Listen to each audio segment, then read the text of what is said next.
Hello everyone, कैसे हो आप सब। आज इस वीडियो में हम बात करने वाले थर्मोडायनामिक्स के ऊपर की, जो मतलब आपके फिजिक्स में भी और केमिस्ट्री में भी है, दोनों कवर करने की कोशिश कर रहा है इस वीडियो में।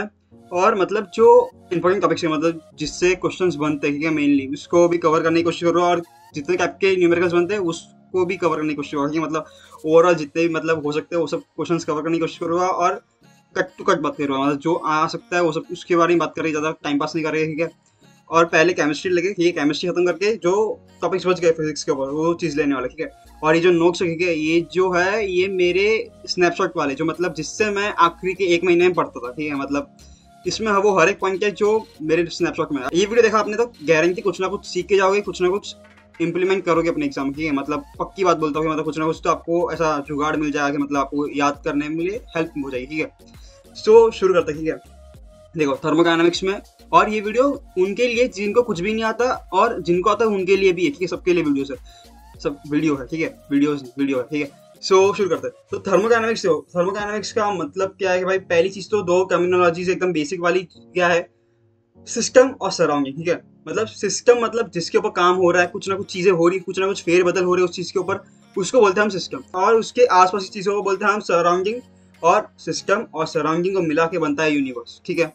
यही तीन टर्मिनोलॉजी खत्म हो गई। अभी देखो थर्मोडायनामिक्स को कुछ फर्क नहीं पड़ता भाई कि कितने तेजी से रिएक्शन हो रहा है, कितने स्लो हो रहा है, कितना टाइम लगेगा, इससे कुछ मतलब नहीं, ठीक है। हमें सिर्फ मतलब है भाई एनर्जी से। थर्मोडायनामिक्स का अगर समझ लो मतलब, तो उसमें आ गई एनर्जी, ठीक है।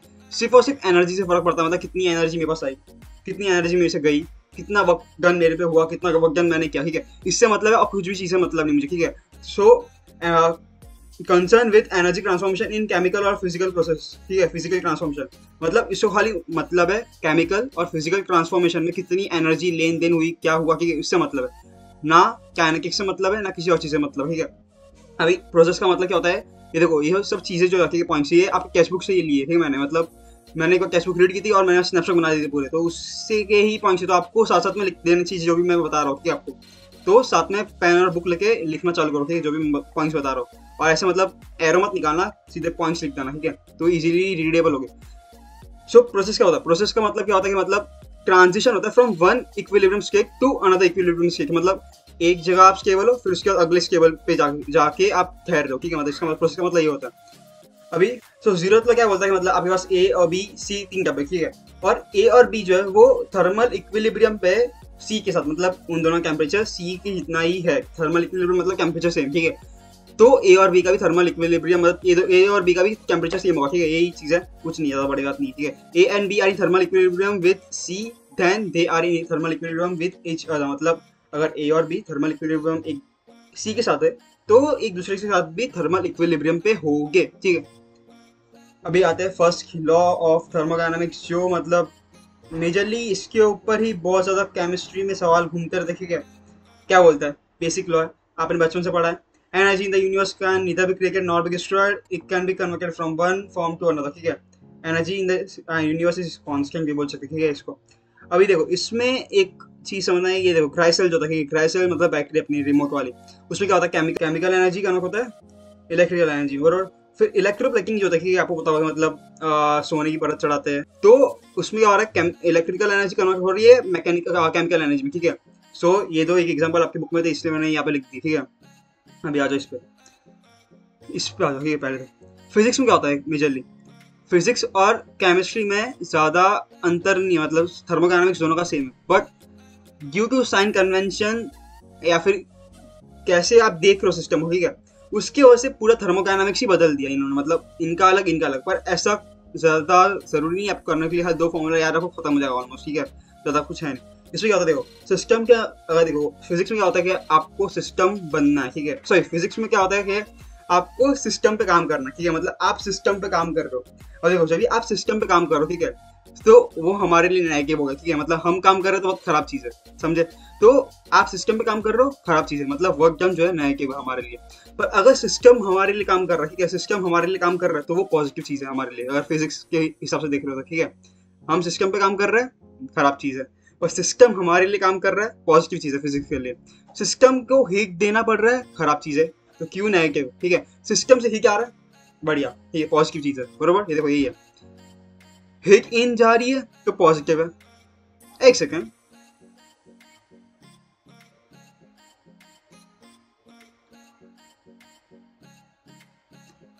सिस्टम के अंदर हीट जाएगी तो नेगेटिव होगा, ठीक है, यहाँ पे नेगेटिव होगा, और सिस्टम से वर्क डन मिलेगा तो पॉजिटिव होगा। ये फिजिक्स में ही है, ठीक है, यहाँ पे नेगेटिव होगा, यहाँ पे पॉजिटिव होगा गलती से, ठीक है, ये समझ लेना।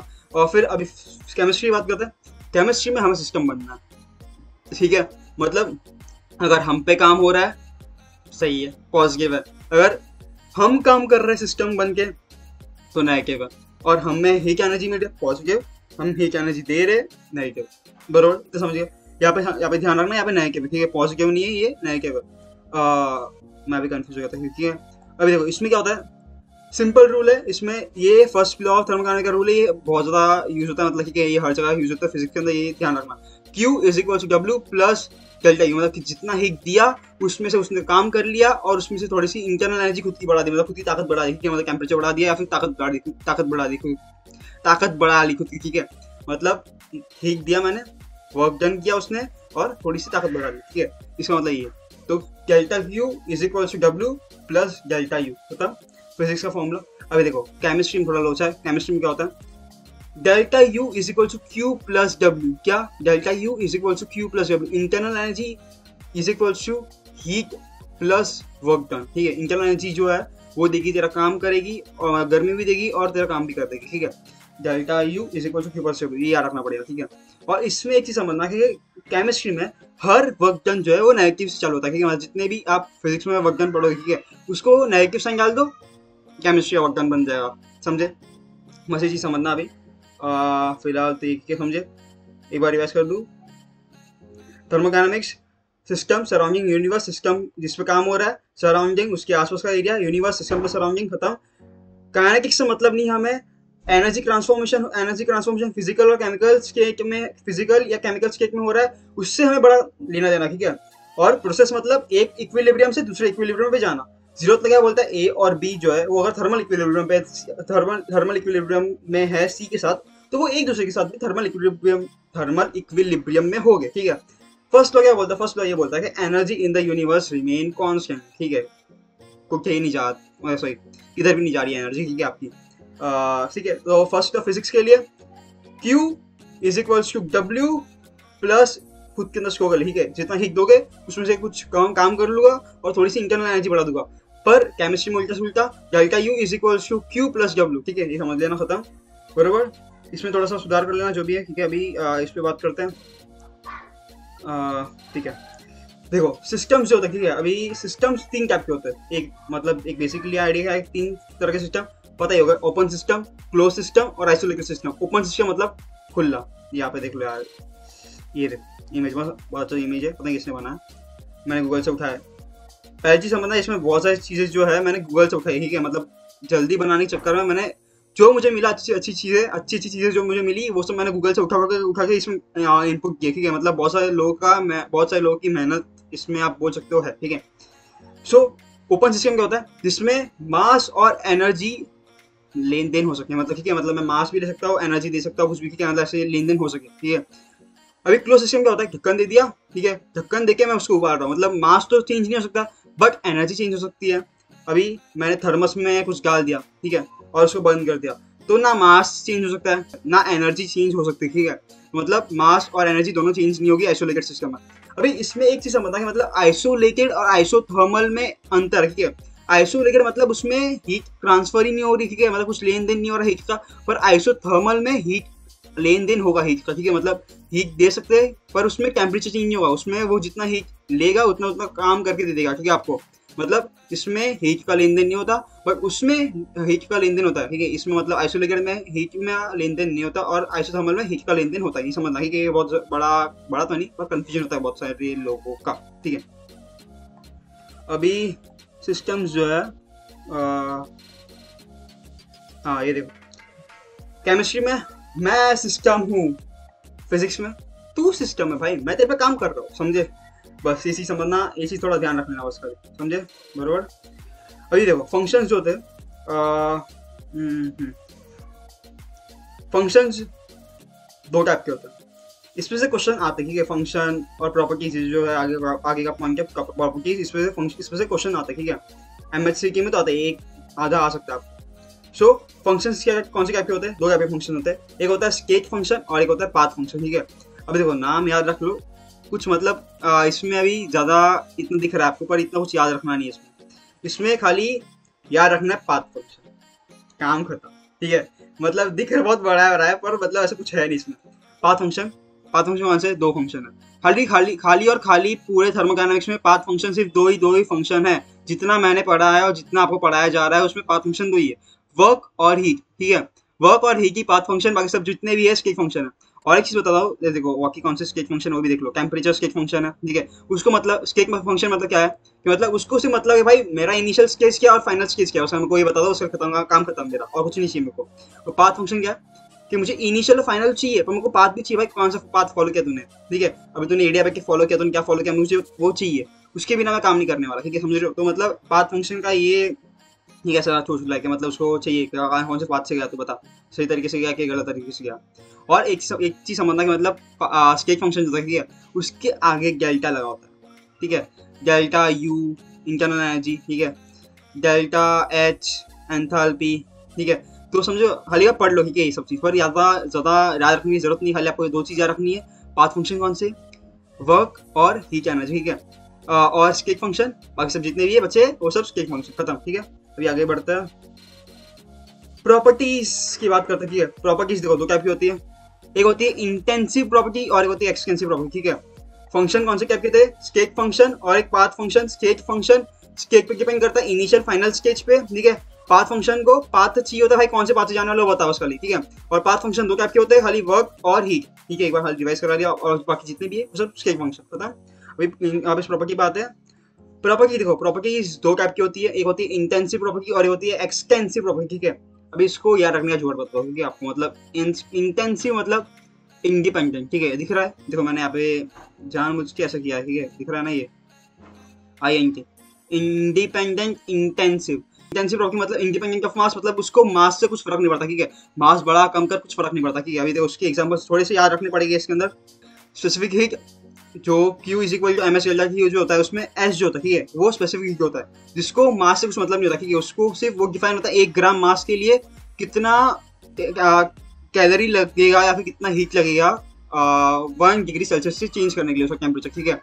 सो MS जो होता है वो स्पेसिफिक हीट जो होता है वो इंडिपेंडेंट ऑफ मास होता है। Pressure, temperature, melting point, boiling point, अभी वाटर 1 बाल्टी लो 1000 बाल्टी लो उसको कुछ फर्क नहीं पड़ता, ठीक है, उतना ही मेल्टिंग पॉइंट रहने वाला, उतना ही बॉइलिंग पॉइंट रहने वाला, ठीक है।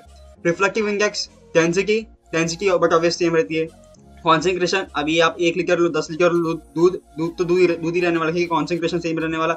EMF ऑफ सेल, ठीक है, ये चीज़ याद रखने की जरूरत है, ठीक है, मतलब आप EMF ऑफ सेल कांस्टेंट रहता है, कि अगर आप कोई चीज सेम ले लो, ठीक है, कॉन्सेंट्रेशन सेम है दोनों का, तो आप कितना भी बड़ा ले लो, कि कितना भी बड़ा रॉड ले लो, कितना भी पानी ले लो, कितना भी मतलब पानी क्या मतलब सॉरी कितना भी आप सोल्यूशन ले लो, ठीक है, उससे कुछ फर्क नहीं पड़ता, ठीक है। उसको सिर्फ और सिर्फ फर्क पड़ता है कॉन्सेंट्रेशन से, अगर कॉन्सेंट्रेशन सेम है उसका तो कितना ही बड़ा होने दो वोल्टेज सेम आएगा, ठीक है। तो EMF ऑफ सेल जो होता है वो कॉन्सेंट रहता है, मतलब वो इंडिपेंडेंट ऑफ मास रहता है, और वो एक इंटेंसिव प्रॉपर्टी, ठीक है। और स्पेसिफिक रोटेशन, मुझे ये पता नहीं आता क्या था, मतलब मैंने ये सर्च नहीं किया, तो एक बार जरा सर्च कर लेना क्या है ये चीज़, ठीक है। सो ये चीज़ देख लेना, ये पता नहीं मुझे, ओके। तो और फिर एक्सटेंसिव प्रॉपर्टी मतलब जो मास के ऊपर या फिर एक्सटेंट पे डिपेंड करते हैं, मतलब जितना ज़्यादा मास होगा उतना ज़्यादा ये प्रॉपर्टी बढ़ेगी, और जितना कम मास होगा उतना कम ये प्रॉपर्टी रहेगी, ठीक है। बट ऑब्वियस पहला चीज़ तो मास ही है। दूसरी चीज़ है वॉल्यूम, ठीक है, समझ गए हो गया आप। एंथैल्पी H, मतलब जितना ज़्यादा एंथैल्पी मतलब क्या, एनर्जी क्या बोल सकते हैं, ठीक है, जितना ज़्यादा आप मास दोगे उतनी ज़्यादा एंथैल्पी होगी उसकी। हीट कैपेसिटी, अभी मैंने 1 लीटर पानी गर्म किया तो उसकी कुछ हीट कैपेसिटी, ठीक है। अगर मैं 10 लीटर पानी गर्म करूँगा तो उसको ज़्यादा हीट लगेगी, मतलब ज़्यादा हीट वो एब्सॉर्ब करेगा, ठीक है, मतलब हीट कैपेसिटी बढ़ जाएगी उसकी। एंट्रोपी एस होता है, ठीक है, मतलब वो भी एक ऑल्सो डिपेंड्स ऑन मास की, मतलब इंटरनल एनर्जी एक पॉइंट ऐड कर लेना, ठीक है। इंटरनल एनर्जी, ठीक है, internal energy, okay. Internal energy बढ़ेगी if you increase the mass. और देखो यहाँ पे ये पॉइंट आपको बुक में दिया, the ratio of two extensive property, ठीक है, तो मतलब एक्सटेंड मास के ऊपर डिपेंड कर रहे हैं, ठीक है। अगर तुम आप उन दोनों का रेशियो लोगे, ठीक है, तो वो आपको देगी एक इंटेंसिव प्रॉपर्टी। दो एक्सटेंसिव प्रॉपर्टी आपको देगी एक इंटेंसिव प्रॉपर्टी, याद रखना, ठीक है। कैंसिव की मतलब कैंसिव क्या होता है, इंटेंसिव प्रॉपर्टी, उसका अगर आप रेशियो, उसका किसका रेशियो है ये, मास अपॉन वॉल्यूम। मास एक एक्सटेंसिव प्रॉपर्टी है और वॉल्यूम जो है वो भी एक एक्सटेंसिव प्रॉपर्टी, ठीक है। तो अगर उन दोनों का रेशियो लोगे तो आपको एक इंटेंसिव प्रॉपर्टी मिल रही है, ठीक है, बरोबर। समझा इतना? समझे? तो फंक्शन कौन से होते हैं, sketch function, path function. Sketch function में याद नहीं रखना कुछ भी, हमें खाली डेल्टा देखना, डेल्टा है तो स्केच फंक्शन, ठीक है। पाथ फंक्शन, दो क्या पाथ फंक्शन है, एक तो आपका वर्क है और एक हीक है, उसके अलावा आपका कोई पाथ फंक्शन नहीं है, क्या फिलहाल तो पाथ फंक्शन मुझे पता नहीं। फिर प्रॉपर्टीज के ऊपर आते हैं, तो प्रॉपर्टीज एक इंटेंसिव प्रॉपर्टी होती है, एक एक्सटेंसिव प्रॉपर्टी। इंटेंसिव प्रॉपर्टी जो होती है इंटेंसिव इंडिपेंडेंट ऑफ मास होती है, उसको मास से कुछ फर्क नहीं पड़ता। एक्सटेंसिव प्रॉपर्टी वो होती है जिसको एक्सटेंट से, जिसको मास से फर्क पड़ता है, तो वो एक्सटेंसिव प्रॉपर्टी में आती है। और दो एक्सटेंसिव प्रॉपर्टी का रेशियो आपको देता है इंटेंसिव प्रॉपर्टी, लाइक डेंसिटी, ठीक है, मास अपॉन वॉल्यूम। अभी आते हैं प्रोसेस के ऊपर, ठीक है। देखो प्रोसेस जो होता है, ठीक है, प्रोसेस चार टाइप के मेनली आपको प्रोसेस है, ठीक है। कौन से प्रोसेस है, आइसोथर्मल, आइसोथर्मल मैंने लिखा हुआ पहले, ठीक है, इसलिए बोल रहा हूँ आइसोथर्मल, आइसोबारिक, आइसोकोरिक, एडियाबैटिक, ठीक है।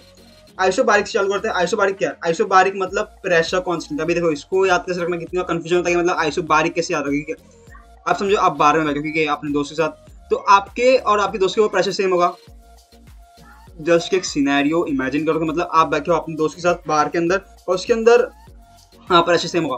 पर ऐसे सब गंदी चीज़ों मत रखो, मतलब मुझको ये याद रखने के लिए मैंने ऐसे बना था, ठीक है। मतलब कोई ज़्यादा चीज़ें ऐसे ठीक खराब खराब चीज़ें मत सोचना, ऐसा कुछ भी, समझे। तो आइसोबारिक प्रेशर कांस्टेंट, ठीक है। प्रेशर कांस्टेंट मतलब चेंज इन प्रेशर जीरो। अभी देखो फिजिक्स में क्या होता है, चेंज इन प्रेशर जीरो, ठीक है। अभी इसमें जो फॉर्मूला अपना यूज है वो नॉर्मली होते हैं, ठीक है। मतलब कौन सा फॉर्मूला यूज होगा फिजिक्स के लिए, Q is equal to W plus delta U, ठीक है।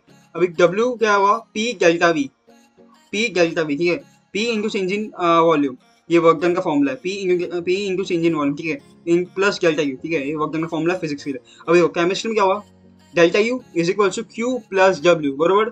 तो W को यहाँ डालेंगे हम माइनस P डेल्टा V, ठीक है। मैंने आपको बोला था पहले कि मतलब क्या होता है फिजिक्स में फॉर्मूलाज होते हैं वही केमिस्ट्री में होता है, बट उसमें साइन नेगेटिव आती है, ठीक है। मतलब जो आप साइन लोगे, ठीक है, मतलब वर्क डन के अंदर वो नेगेटिव आएगी आपके इनिशियली में, ठीक है। तो work done is equal to minus P delta V, बरोबर। So work done is equal to P, तो सो मैंने देखो delta U is equal to Q plus W होता है, तो W की जगह डाला मैंने माइनस P डेल्टा V, तो माइनस P डेल्टा V को मैंने यहाँ पे ट्रांसफर करता है, ठीक है। So delta U is equal delta U plus P delta V is equal to Q, समझ गए, ऐसा फॉर्मूला हुआ। तो ये फॉर्मूला याद रखना, जो पहले के तो फॉर्मूला है वो बेसिकली पहले ये याद रख लेना, बाद में ये चीज़ याद रखना कि मतलब वर्क जो होता है वो P डेल्टा V होता है, ठीक है। अभी उसको ही नेगेटिव कर दूंगा तो मेरा केमिस्ट्री का वर्क डन आएगा, P work is equal to minus P delta V, खत्म, बरोबर। और उसको मैंने यहाँ पे सब्स्टिट्यूट कर लिया, किसके लिए, आइसोबारिक प्रोसेस के लिए ये चीज़ होती है, ठीक है।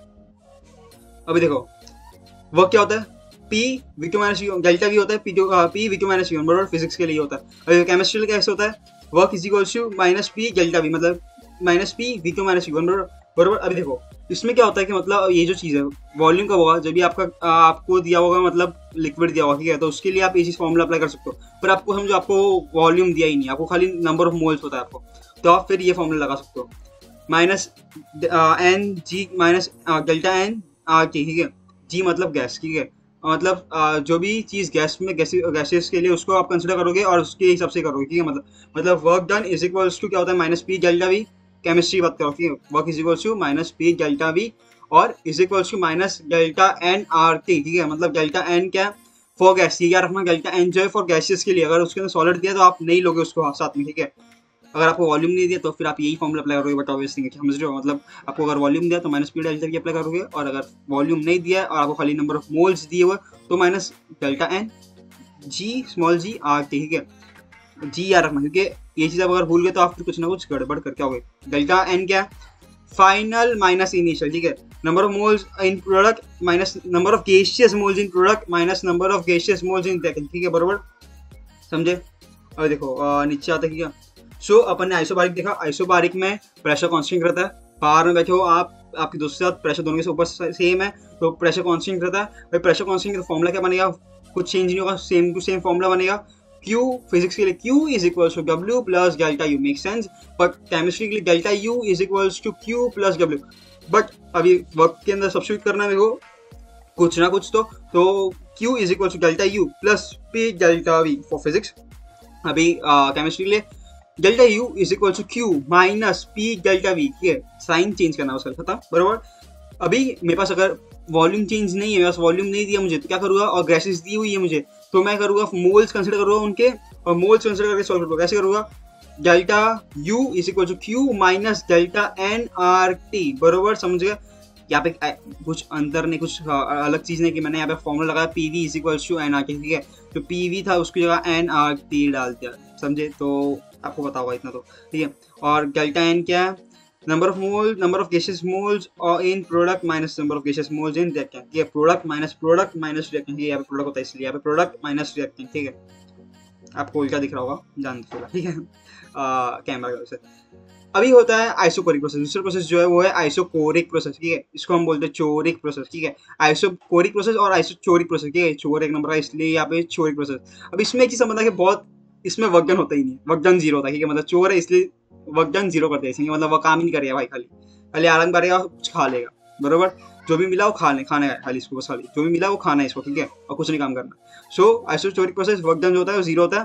अभी देखो चोरिक है, इसमें यार सी है ना, इसको ऐसे कर दो, ठीक है, सी ऐसे समथिंग, समझ लो, ताकि आपको पता चले भाई इसको कुछ ना कुछ रिलेशन है वी से भी, मतलब वॉल्यूम जो है इसमें कांस्टेंट रहता है, ठीक है, इसमें आइसोबारिक में प्रेशर कांस्टेंट था, इसमें वॉल्यूम कांस्टेंट था, और वॉल्यूम चेंज नहीं हो रहा है, ठीक है, तो वर्क डन जीरो होगा। अभी देखो कैसे वर्क डन जीरो होगा, P is equal to Q minus V1, ठीक है, मैंने वॉल्यूम ही चेंज नहीं किया, तो वर्क डन तो बटा जीरो का, ठीक है, वर्क डन जीरो और वॉल्यूम चेंज भी जीरो, बरोबर।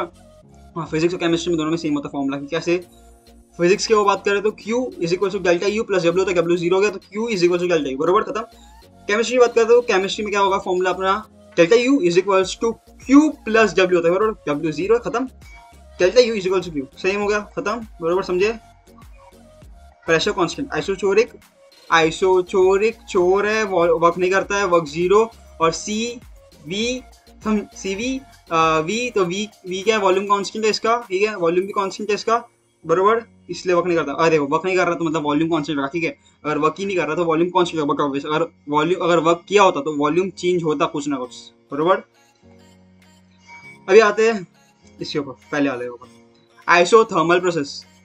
पता चलता है आइसोथर्मल मतलब temperature remain same, temperature constant, ठीक है, टेम्परेचर चेंज नहीं होता। अभी देखो टेम्परेचर अगर चेंज नहीं हो रहा, ठीक है, ये चीज समझना कि अगर टेम्परेचर चेंज नहीं हो रहा आपका, ठीक है, तो इंटरनल एनर्जी भी चेंज नहीं होगी, इंटरनल एनर्जी जो होगी, ठीक है, इंटरनल एनर्जी जो होगी, ठीक है, आपकी वो भी कांस्टेंट रहेगी, ठीक है, मतलब इंटरनल एनर्जी जीरो और टेम्परेचर चेंज भी जीरो, अगर टेम्परेचर चेंज जीरो है तो इंटरनल एनर्जी भी जीरो होगी, बरोबर, समझे, आपको समझ में आ गया होगा आपको, बरोबर, सही है। अभी फिजिक्स में कैसे अप्लाई करेंगे, फिजिक्स में क्या फॉर्मूला होता है, Q is equal to W plus delta U, तो Q is equal to W, delta U zero, खत्म, ठीक है, Q is equal to W, और W का फॉर्मूला P डेल्टा V, नहीं एक सेकंड जस्ट सेकंड, यहाँ पे P डेल्टा V नहीं आएगा, ओके, यहाँ पे ये इसका वर्कडन ये है, ठीक है, इसका वर्कडन जो है ये है, बता दो आपको, ठीक है, ये समझ लेना, ये P डेल्टा V नहीं आएगा, बस खाली समझे, जस्ट सेकंड, ठीक है, यहाँ P डेल्टा V नहीं आएगा, अरे यार Q is equal to W, बरोबर, समझे। और केमिस्ट्री में क्या होता है, केमिस्ट्री में फॉर्मूला होता है Q delta U is equal to Q plus W, बरोबर, तो हटा दिया मैंने आपसे डेल्टा U को, Q को यहाँ पे ट्रांसफर किया था, तो Q is equal to minus W, बरोबर, तो ये फॉर्मूला यहाँ पे आ गया। और देखो इसका वर्क डन का फॉर्मूला क्या होता है, work is equal to minus two, physics के लिए work is equal to 2.303 nRT log of V2 by V1, और P इज इनवर्सली प्रोपोर्शनल को V लगाएंगे तो work is equal to 2.303 nRT log of T1 by P2, ठीक है, ये formula होता है। अभी केमिस्ट्री के लिए चाहिए तो माइनस लगा दो, आगे खत्म, समझे। और ये लॉग जो है लॉग बेस 10 है, समझे, बस इतना समझ लेना। और अगर आपको बोला कि work done is maximum in isothermal reversible process, ठीक है, तो आपको यही फॉर्मूला लगाना, समझे। आपको बोला वर्क डन ढूंढो, मैक्सिमम वर्क डन ढूंढो इन आइसोथर्मल रिवर्सिबल प्रोसेस, तो आपको ये लगाना, कौन सा formula, work maximum is equal to 2.303 nRT log of V2 by V1, और is equal to 2.303 nRT log of V1 by V2, ठीक है, समझे, ये सीधी बात है, और कुछ नहीं है। और अभी एडियाबैटिक की बात करते हैं, एडियाबैटिक में क्या है, एडियाबैटिक में आपका एडियाबैटिक एड़ा है, हीट नहीं लेता, ये पैसा नहीं लेता है और काम करता है, ठीक है। तो मतलब हीट नहीं लेगा तो मतलब क्यू जो होगा वो उसका इंटरनल क्यू जो होगा वो जीरो होगा, ठीक है। क्यू जीरो है, सही है। तो फॉर्मूला क्या बनेगा फिजिक्स के लिए? फिजिक्स के लिए बनेगा क्यू, फिजिक्स के लिए क्या फॉर्मूला बनेगा? फिजिक्स के लिए फॉर्मूला बनेगा Q is equals to delta U plus W. Q zero, delta U is equals to minus W, खत्म। केमिस्ट्री के लिए delta U is equals to Q plus W, Q zero, delta U is equals to W, बरोबर। इसमें भी formula मैंने लोचा कर दिया, सॉरी ये फॉर्मूला नहीं लगेगा, ठीक है। इसका फॉर्मूला अलग है। ये केमिस्ट्री में इतना ज़्यादा नहीं पहुँचा जाता, ठीक है। मतलब ये इतना ज़्यादा, ये फिजिक्स में ज़्यादा दिखता है, केमिस्ट्री में इतना ज़्यादा नहीं दिखता, बरोबर। ये दो चीज़। और इसका फॉर्मूला क्या है? वर्क क्या होता है? Work is equal to P Q V Q minus P one V one upon one minus gamma होता है, ठीक है। P Q V Q minus P one V one upon one minus gamma. और जो gamma जो है, ठीक है, ये गैसेस वाइज वेरी करता है, ठीक है। मोनो एटॉमिक के लिए अलग होता है, डायटोमिक के लिए अलग होता है, ठीक है। दो याद रख लोगे तो चल जाएगा, मोनो एटॉमिक और डायटोमिक। तो अभी तक कौन सा प्रोसेस देखा अपन ने? आइसोबारिक, बारिक, प्रेशर कांस्टेंट, बारिक सब चेंज नहीं, आइसोबारिक, बारिक सब चेंज नहीं फॉर्मूला के अंदर, और प्रेशर कांस्टेंट है उसके अंदर। इस प्रेशर कांस्टेंट के तो फॉर्मूला जो है वो सेम टू सेम रहेगा, ठीक है। और प्रेशर कांस्टेंट का मतलब पी, डेल्टा पी जीरो, बरोबर। दूसरा देखा अपने आइसोकोरिक, चोर है, वर्क नहीं करेगा, वर्क नहीं करेगा तो मतलब वर्क नहीं किया मतलब वॉल्यूम चेंज नहीं किया, तो डेल्टा यू जीरो और वर्क डन जीरो। तो फॉर्मूला जो आप, ठीक है, फॉर्मूला दिखा दिया मैंने, वापस बताऊंगा नहीं, पूरा लंबा चल जाएगा। फिर आइसोथर्मल मतलब टेम्परेचर कांस्टेंट, टेम्परेचर चेंज नहीं करेगा, टेम्परेचर चेंज नहीं हो रहा है तो इंटरनल एनर्जी भी चेंज नहीं होगी, ठीक है। मतलब अब देखो इंटरनल एनर्जी क्या होती है? जितना मॉलिक्यूलर वाइब्रेशन होगा या फिर जितना काइनेटिकल एनर्जी या पोटेंशियल एनर्जी जो मॉलिक्यूल कंटेन करता है, ठीक है, वही होती है इंटरनल एनर्जी। अभी इंटरनल एनर्जी कब बढ़ेगी? जब भी आप टेम्परेचर दोगे उसको, टेम्परेचर बढ़ाओगे तो इंटरनल एनर्जी बढ़ेगी। अभी इंटरनल टेम्परेचर ही नहीं बढ़ा तो इंटरनल एनर्जी भी ऑब्वियस नहीं बढ़ेगी, ठीक है। सो आइसोथर्मल में टेम्परेचर नहीं बढ़ रहा है तो इंटरनल एनर्जी भी नहीं बढ़ेगी, दोनों की दोनों 0.00, ठीक है। इसमें फॉर्मूला क्या है?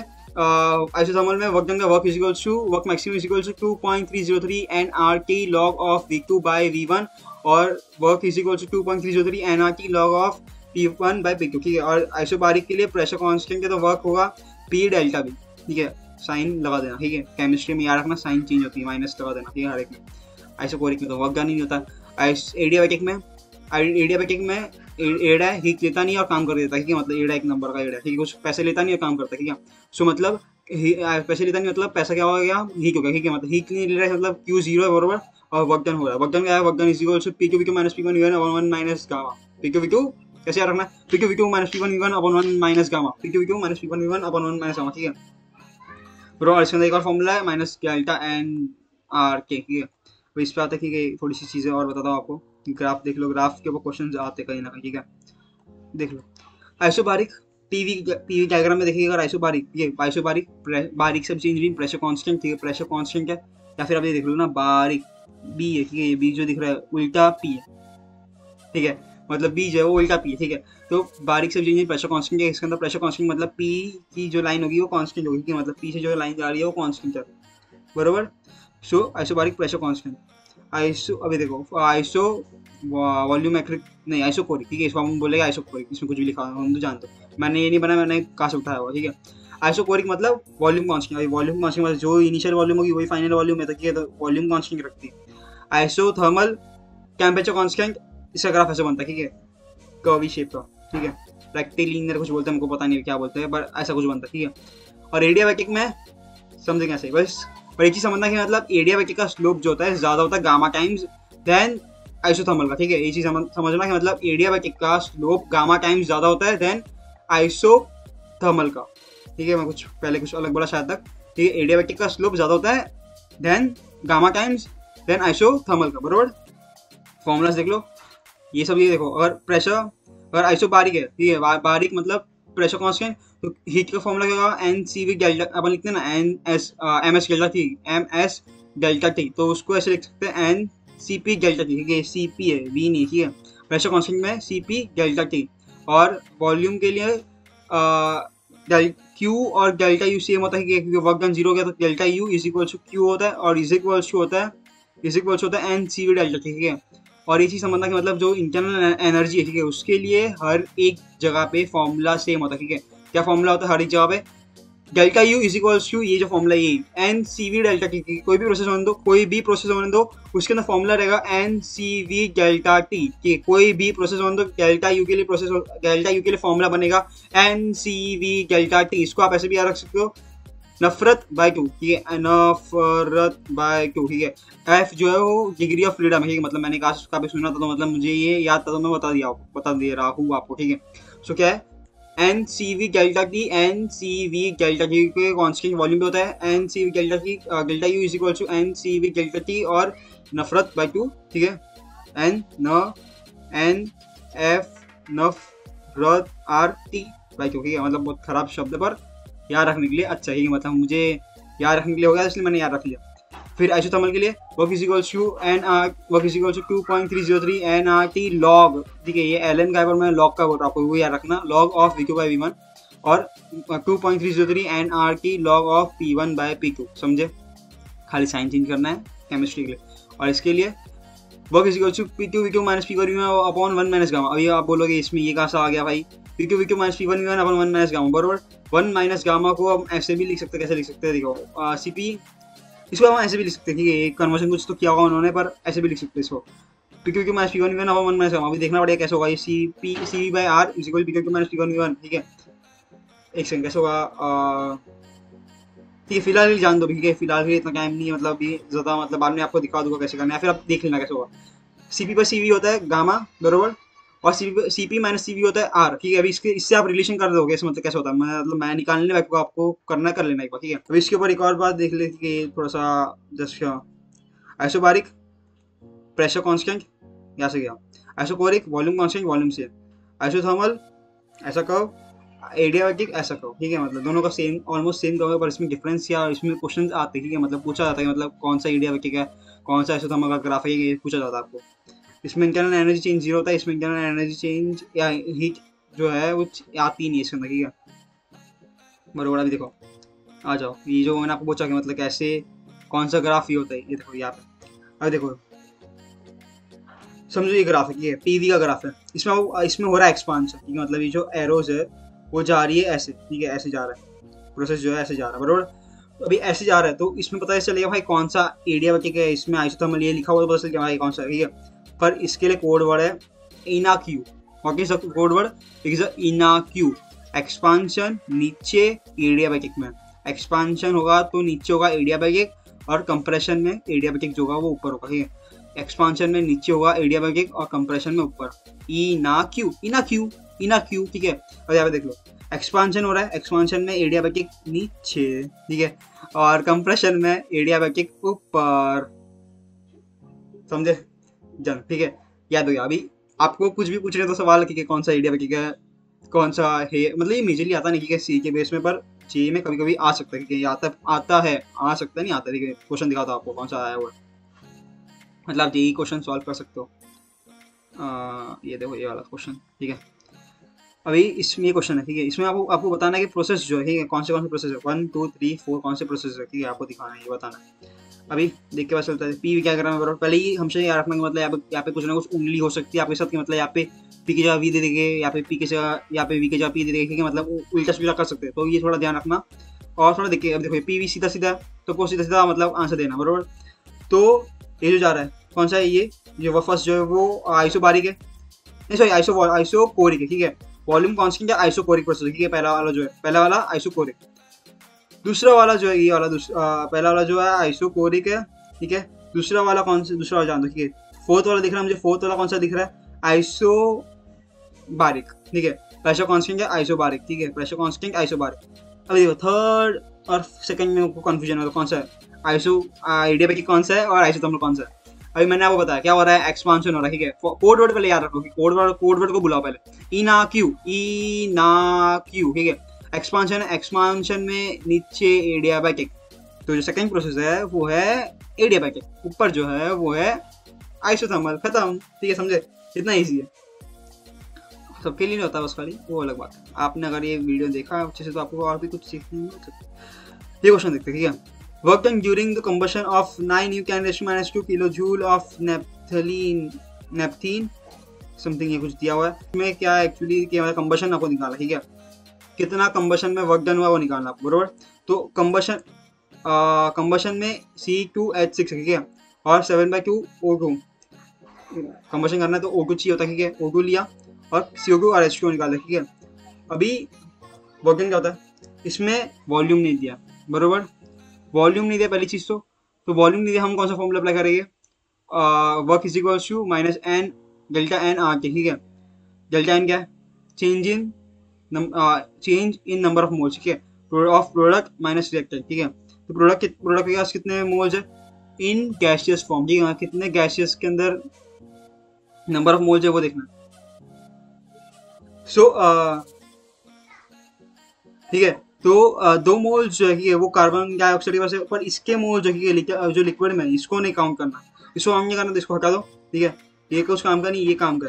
तो 2 नंबर ऑफ मोल जो है प्रोडक्ट के अंदर, बराबर 2 गया माइनस, अभी देखो कितने नंबर ऑफ मोल्स इधर है हमारे पास इसके अंदर, तो 7/2 मतलब 3.5 प्लस 1 गैस है, इसलिए 3.5 प्लस 1 3.5, हाँ, तो 4.5, तो 2 minus 4.5 is equal to minus 2.5, ठीक है। तो number of moles, change in number of moles मिले minus of minus 2.5 into 8.314 R का वैल्यू और इंटू 300, ये रखना ही केल्विन में होना चाहिए। ये चीज़ अगर डिग्री में है तो आपने अगर डिग्री में डाल दी तो खत्म, ठीक है।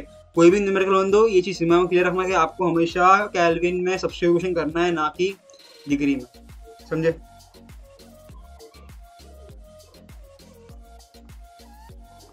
तो ये चीज़ हो गई, ठीक है। अभी इस पे आता है, ठीक है। प्रोसेस जो होते हैं 2 टाइप के होते हैं इसमें, एक और चीज़ है का मतलब एक रिवर्सिबल होता है और एक जो होता है इरिवर्सिबल। रिवर्सिबल मतलब जिसके अंदर ड्राइविंग, ये आपको थियरी, ठीक है, इसलिए मैंने ये ले ली थोड़ी सी, जिसके अंदर ड्राइविंग फोर्स होता है infinitesimally greater than the opposing force, मतलब जो आपको ड्राइव करके ऊपर के जा रखी है पहाड़ पे, वो जो है वो अपोजिंग फोर्स से थोड़ा सा ज़्यादा है, ठीक है। ये चीज़ याद रखना, मतलब अगर थोड़ी सी भी हेरा फेरी हो गई, कुछ ना कुछ उल्टा सीधा हो गया तो पीछे आप, ठीक है। तो रिवर्सिबल प्रोसेस में क्या होता है, ड्राइविंग फोर्स इनफाइनाइटेसिमली एकदम थोड़ा सा बड़ा होता है देन अपोजिंग फोर्स, और ये जो प्रोसेस है, ठीक है, वो इनफाइनाइटेसिमली स्लो है और लेता है इनफाइनाइट नंबर ऑफ स्टेप्स के। इसमें ऐसे समझना है, मतलब इसमें ऐसा समझना है, मतलब आप एक पत्थर को ऊपर ढकेल करके जा रहे हो, मतलब ऊपर चढ़ा रहे हो, तो ड्राइविंग फोर्स होता है वो इनफाइनाइटेसिमली स्मॉल ग्रेटर होता है देन अपोजिंग फोर्स, और इसमें इनफाइनाइटली स्लो प्रोसेस है और इनफाइनाइट नंबर ऑफ स्टेप्स लगते हैं, और at the end of every step mechanical equilibrium set है, मतलब हर एक स्टेप के बाद, मतलब हर एक सीढ़ी चढ़ने के बाद आप मैकेनिकल इक्विलिब्रियम पे आते हो, मतलब आप ठहर सकते हो, उसके बाद ठीक है, रुक सकते हो, इक्विलिब्रियम में आ गए इसलिए आप, बरोबर। अभी ये भी टॉपिक है, टॉपिक तो नहीं है, मतलब बहुत याद तक कभी एग्जाम में आ गया तो नसीब, ठीक है। फ्री एक्सपांशन मतलब सब कुछ free, work done 0, internal energy 0, change in internal energy 0, change in heat energy 0, सब कुछ 0, ठीक है।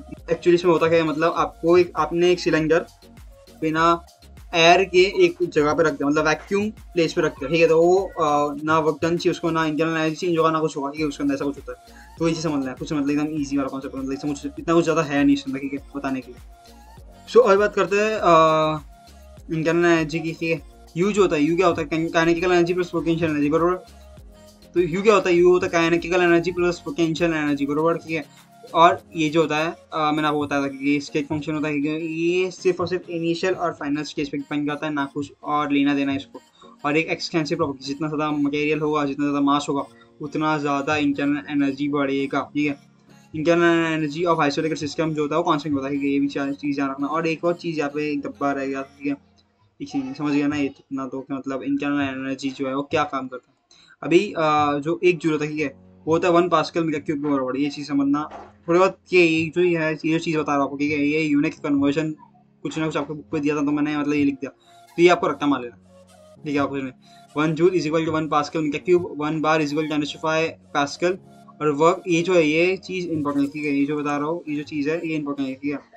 क्या है यूनिट कन्वर्जन, आपका जो वर्क डन निकला, ठीक है, पी डेल्टा वी जो आप लगाते हो, उसमें जो वर्क डन निकलता है वो होता है बार DM क्यूब, ठीक है, मतलब DM क्यूब बार, ठीक है। ये आपको DM क्यूब मतलब वॉल्यूम का हो गया, और बार जो है वो प्रेशर का, ठीक है, ये यूनिट निकलता है आपका आंसर। पर उसको आपको जूल में कन्वर्ट करना पड़ता है, कि कौन सा फैक्टर से मल्टीप्लाई करके, 101.3 जूल, ठीक है, इसको आप मल्टीप्लाई करोगे तो आपका जूल में हो जाएगा कन्वर्जन। तो मतलब इसको ऐसे भी लिख सकते हैं 100 जूल, ठीक है। ये चीज़ में 100 जूल जो मेनली यूज़ किया हुआ है, पर आपको अगर कभी प्रिसीजन चाहिए होगा तो 101.3 जूल प्रेफर करना, ठीक है। 1 एटमॉस्फेयर जो होता है वो 760 mmg होता है, ये भी थोड़ा ध्यान रख लेना। अभी आते हैं इंटरनल एनर्जी के ऊपर वापस। ये तो इंटरनल एनर्जी जो होती है वो क्या होती है, मॉलिक्यूल्स की काइनेटिकल एनर्जी और पोटेंशियल एनर्जी, और वो स्टेट फंक्शन और एक्सटेंसिव वो जो होती है, ये जो स्टेट फंक्शन होता है कि मतलब जो इनिशियल फाइनल स्टेज पे डिपेंड करता है, एक्सटेंसिव प्रॉपर्टी होती है कितना एक्सटेंट पे है, और इंटरनल एनर्जी जो आइसोलेटेड सिस्टम की होती है वो कांस्टेंट रहती है, ठीक है। और एक और चीज़ समझना, जो एंथैल्पी होती है, ठीक है, जो डेल्टा एच होता है फॉर्मेशन, वो एंथैल्पी जो होती है of formation of all the elements in single state is zero. ये यहाँ पे होना नहीं चाहिए केबल पर, ये इसके लिए, ठीक है, पर समझ लेना एक बार, रुक जाओ समझ लो। पर एंथैल्पी जो देखिए, जो एंथैल्पी जो होती है फॉर्मेशन की of all the elements in the standard state, वो जो होती है वो होती है जीरो, ठीक है। जो भी एलिमेंट्स स्टैंडर्ड स्टेट में होते हैं, ठीक है, उसकी जो एंथैल्पी होती है वो जीरो होती है।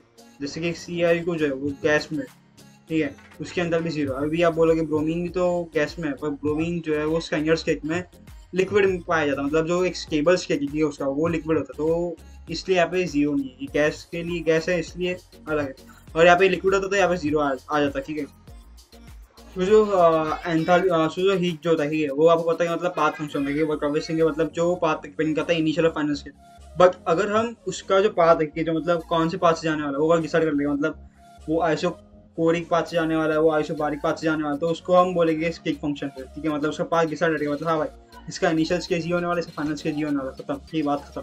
तो उसको फिर स्टेट फंक्शन बोलते हैं। क्यू भी जो है ये स्टेट फंक्शन है, क्यू पी जो है उस पाथ फंक्शन के जो हीट है वो कांस्टेंट वॉल्यूम पे जाने वाली है, और हीट है वो कांस्टेंट प्रेशर पे आने वाला है, इसलिए इसको स्टेट फंक्शन बोला जाता है, बराबर।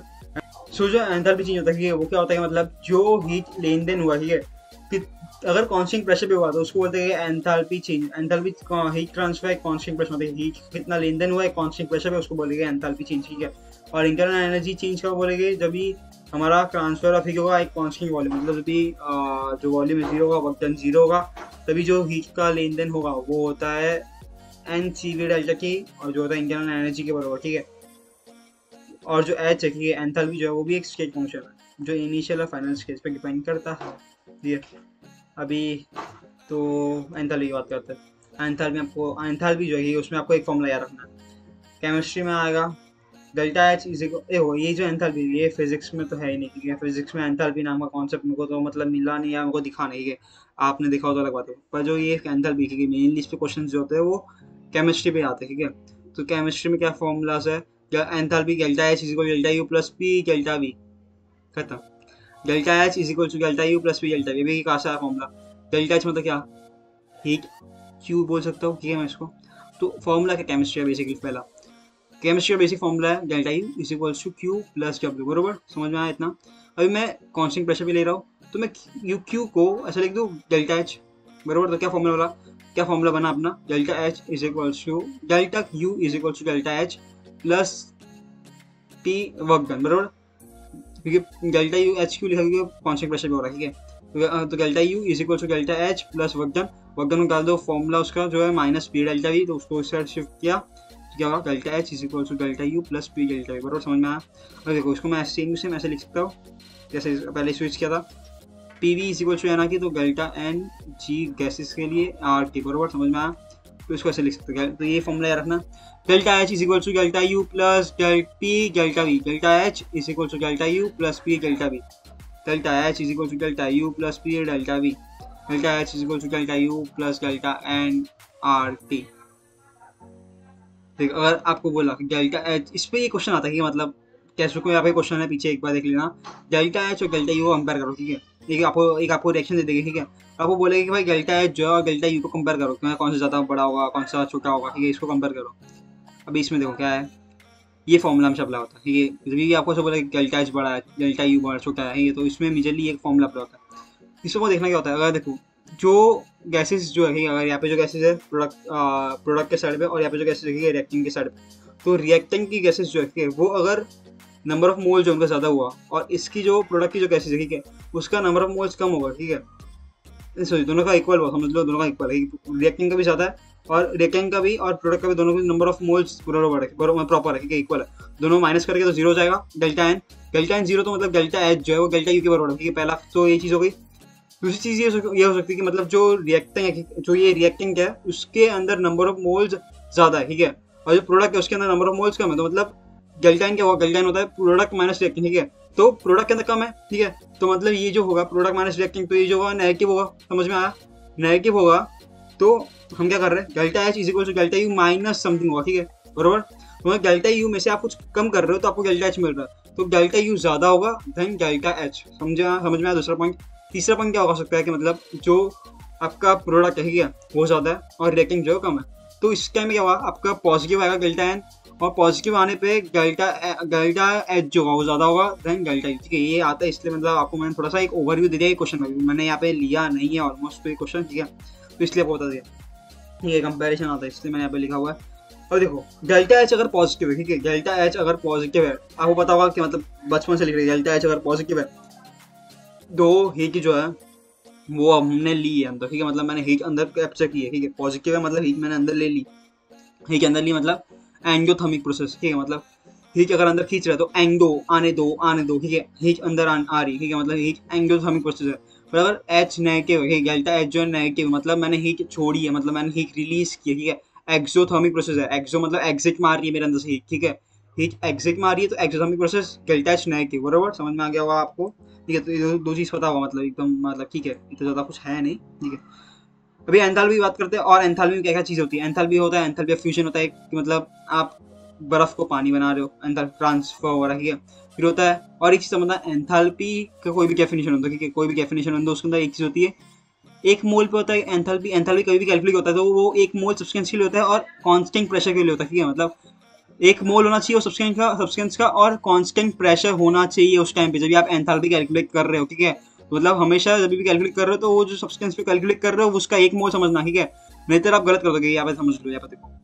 और आपको बोला enthalpy, enthalpy calculate bond enthalpy of HCl, ठीक है, कुछ भी एंथैल्पी बोला है, एंथैल्पी बड़ा है मेरे को एक मोल के लिए कैलकुलेट करना, ठीक है, तो मैं कैसे करूँगा, देखो H3 + Cl2 = 2HCl, अगर मैं ऐसे करूँगा कैलकुलेट, ठीक है, तो मेरा ये आंसर रॉन्ग हो जाएगा, मतलब क्या करूँगा, इसका एंथैल्पी प्लस इसका एंथैल्पी तो खत्म, और इसका फिर एंथैल्पी, ठीक है, तो खत्म हो गया मेरा, मतलब कुछ आंसर जो आएगा वो रॉन्ग आएगा, गारंटी है।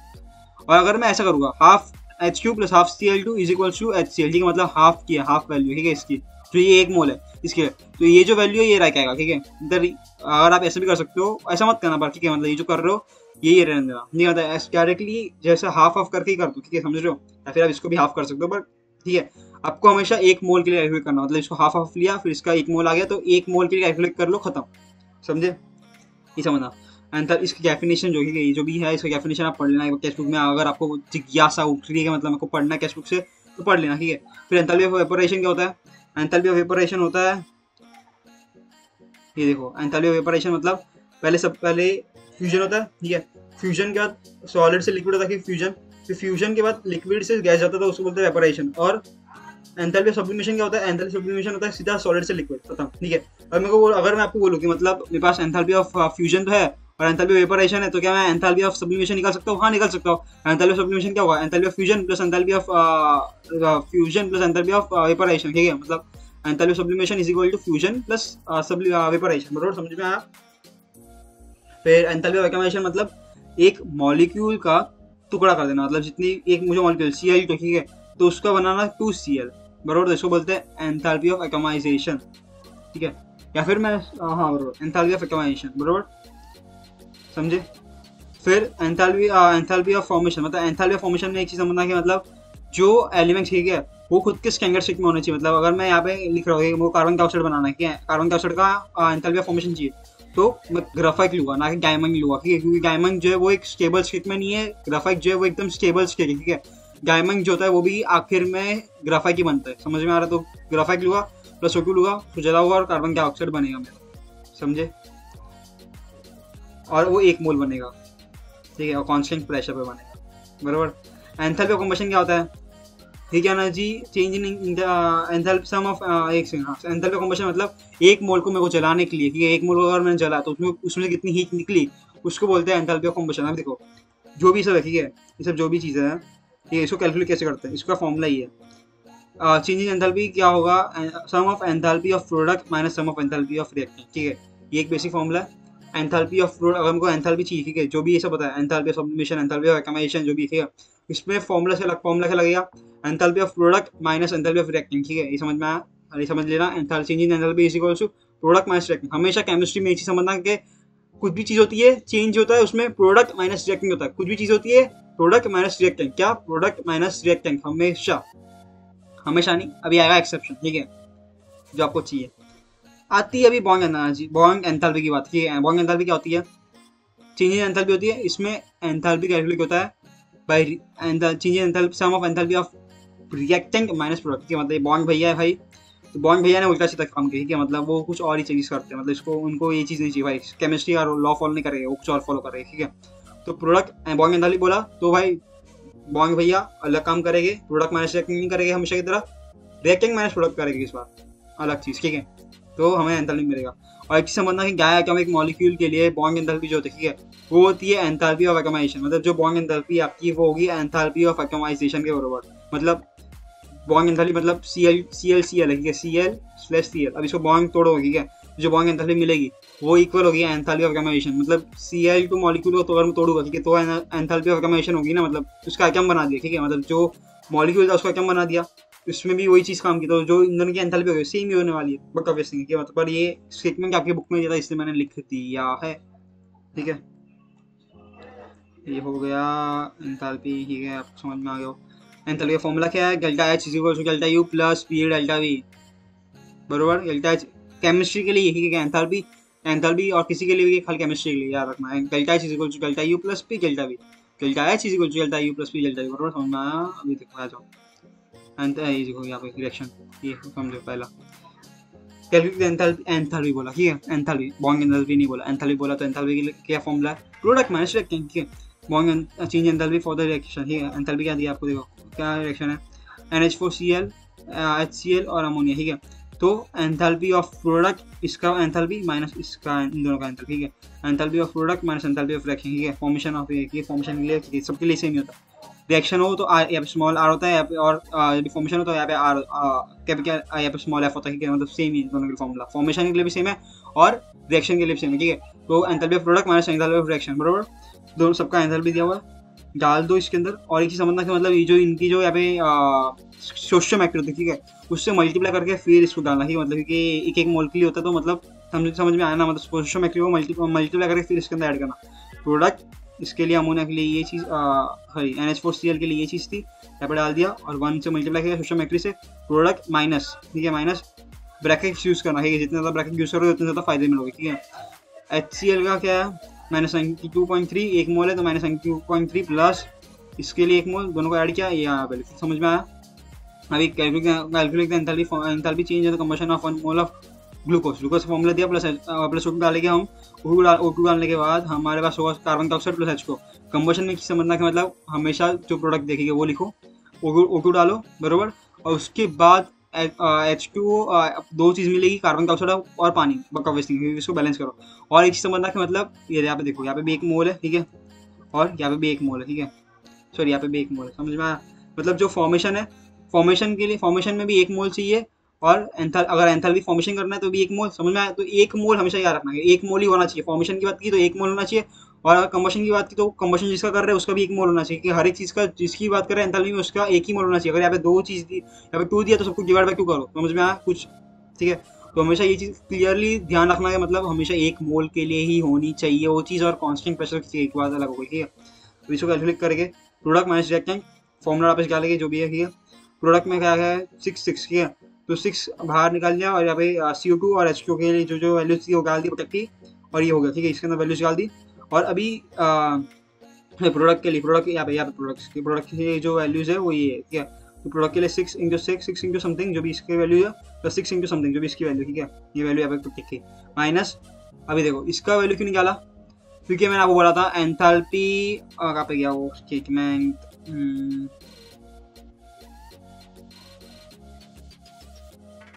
हाँ ये रहा, enthalpy of the formation of all the elements in the standard state is 0। अभी गए ऑक्सीजन जो है, ठीक है, वो अपने स्टैंडर्ड स्टेट में, वो जो स्टैंडर्ड स्टेट में, ठीक है, तो उसका जो एंथैल्पी चेंज है वो 0 होगा। तो क्या भैंसवानी नहीं, ठीक है, 0 कंसिडर किया, देखो आपने, मैंने कहा मतलब जिसने कंसिडर किया, बनाया जिन्होंने भी कंसिडर किया 0, ठीक है, और 1 इंटू समथिंग, समझे। तो इसको कैलकुलेट करके तो ये आएगा।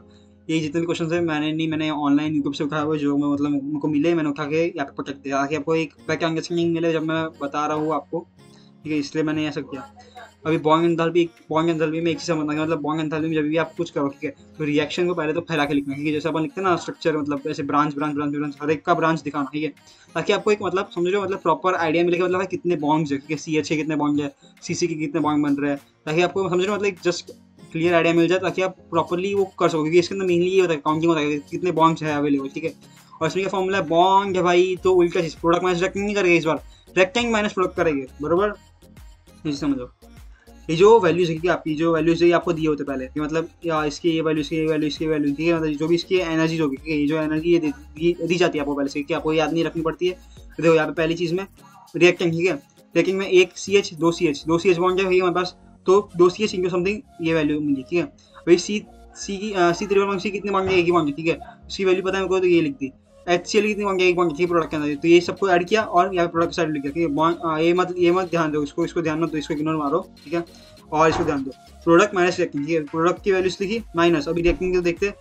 CH की कितने मांगे, 1 2 3, ठीक है, 3 मांगे, तो CH की 3 मांगे, उसकी जो वैल्यू है वो, ठीक है, बराबर। CC की 2 C डबल बॉन्ड एक बार है, तो एक बार लिया उसकी वैल्यू, CCl की एक बॉन्ड है, खत्म, ठीक है, इसको ऐसा यहाँ पे सब्स्टिट्यूट किया, खत्म हो गया, ठीक है, समझ में आया। सिमिलरली ये क्वेश्चन भी, इसको स्क्रीनशॉट ले लो और देख लो कि मतलब कैसे क्या है, ज़्यादा बताऊंगा नहीं हर एक चीज़, ये समझ में आ गया होगा आपको। स्पॉन्टेनियस प्रोसेस पे आते हैं। स्पॉन्टेनियस प्रोसेस क्या होता है, स्पॉन्टेनियस प्रोसेस वो होता है जो खुद से ही जाता है, मतलब खुद को करना था, मैंने बॉल ऊपर से डाल दी, कि ऊपर से फेंकी मैंने बॉल, तो अपने आप नीचे आएगी, कि उसको कुछ एक्सटर्नल एजेंट की जरूरत नहीं पड़ेगी। अगर वो बॉल नीचे से ऊपर फेंकनी, मतलब अपोजिट टू द स्पॉन्टेनिटी जाना है, तो मेरे को एक्सटर्नल एजेंट लगे, मतलब मेरे को फोर्स लगानी पड़ेगी ताकि वो बॉल ऊपर जा सके, बराबर, समझ में आ गया आपको, ये चीज़ लिखी हुई है यहाँ पे। और बराबर एक में भी, और इसमें स्पॉन्टेनिटी से इसका मतलब ये नहीं मतलब प्रोसेस जो है फास्ट होगा स्लो होगा, इससे कुछ मतलब नहीं, ठीक है। स्पॉन्टेनिटी मतलब कि प्रोसेस होने वाला, बराबर, फास्ट हो स्लो हो, 1 साल बाद हो 10 साल बाद हो, मुझे इससे मतलब नहीं है, पर प्रोसेस होने वाला है। जैसे रस्टिंग ऑफ आयरन स्पॉन्टेनिटी है उसके अंदर, वो होने वाला है, कुछ भी कर ले, ठीक है, 1 साल लगाएगा 10 साल आएगा, पर वो करोड़ होगा, ठीक है, वो करोड़ होगा, क्योंकि वो स्पॉन्टेनियस प्रोसेस है, अपना होता है वो, इसलिए, बराबर है स्लो। इस पे क्वेश्चन बनते, इस पे क्वेश्चन एक ना एक तो किधर ना किधर तो टपकेगा ही टपकेगा, ठीक है, मतलब मिलता है ऐसे क्वेश्चन, तो इजी भी होता है और इजीली मतलब हो जाता है। हैस्लो क्या बोलता है, इसका स्टेटमेंट याद रख लेना, ठीक है, मतलब कभी ना कभी पूछ सकते हैं शायद तक। हैस्लो क्या बोलता है, Hess's law of constant heat summation, मतलब Hess's law of constant heat summation इसका नाम है।